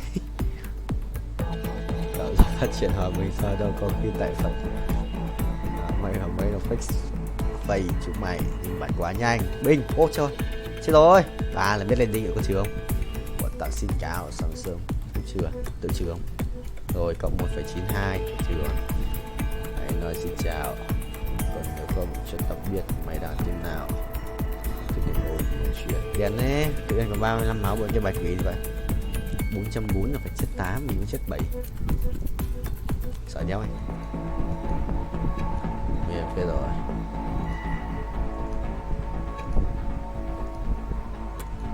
Kêu à. Điên này rồi.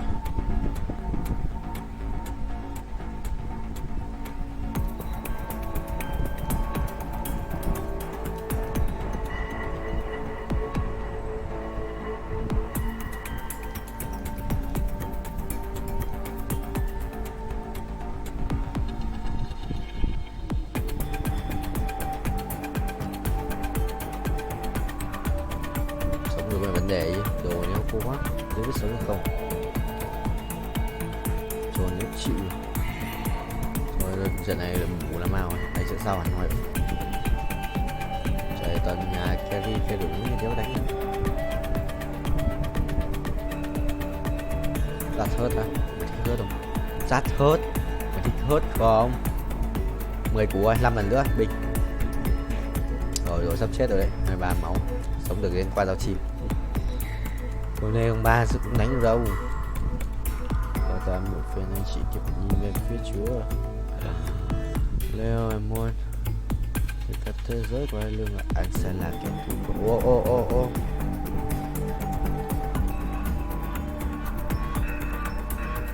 Tự nhiên đi. Tự tin nhỉ. Chỉ nên bước ra làm sao.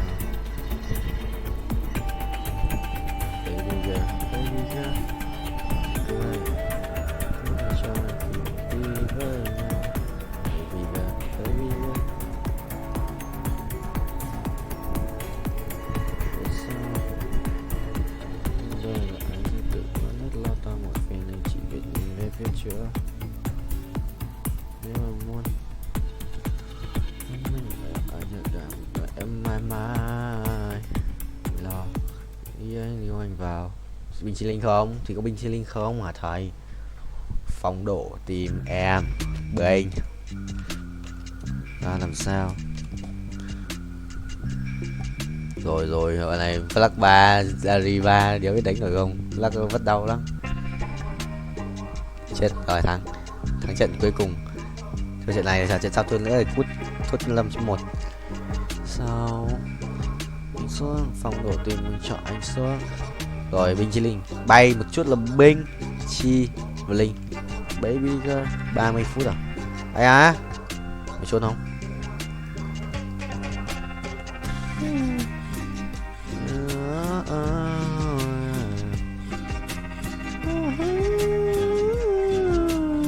Bình xoay đều xoay nhanh à? Có bánh ra con tắc kìa hoa ở trong cút rồi, tắc hoa yếu nhất trong mấy con xịn quát ly nhưng mà yếu, thầy cho cút rồi quên mất.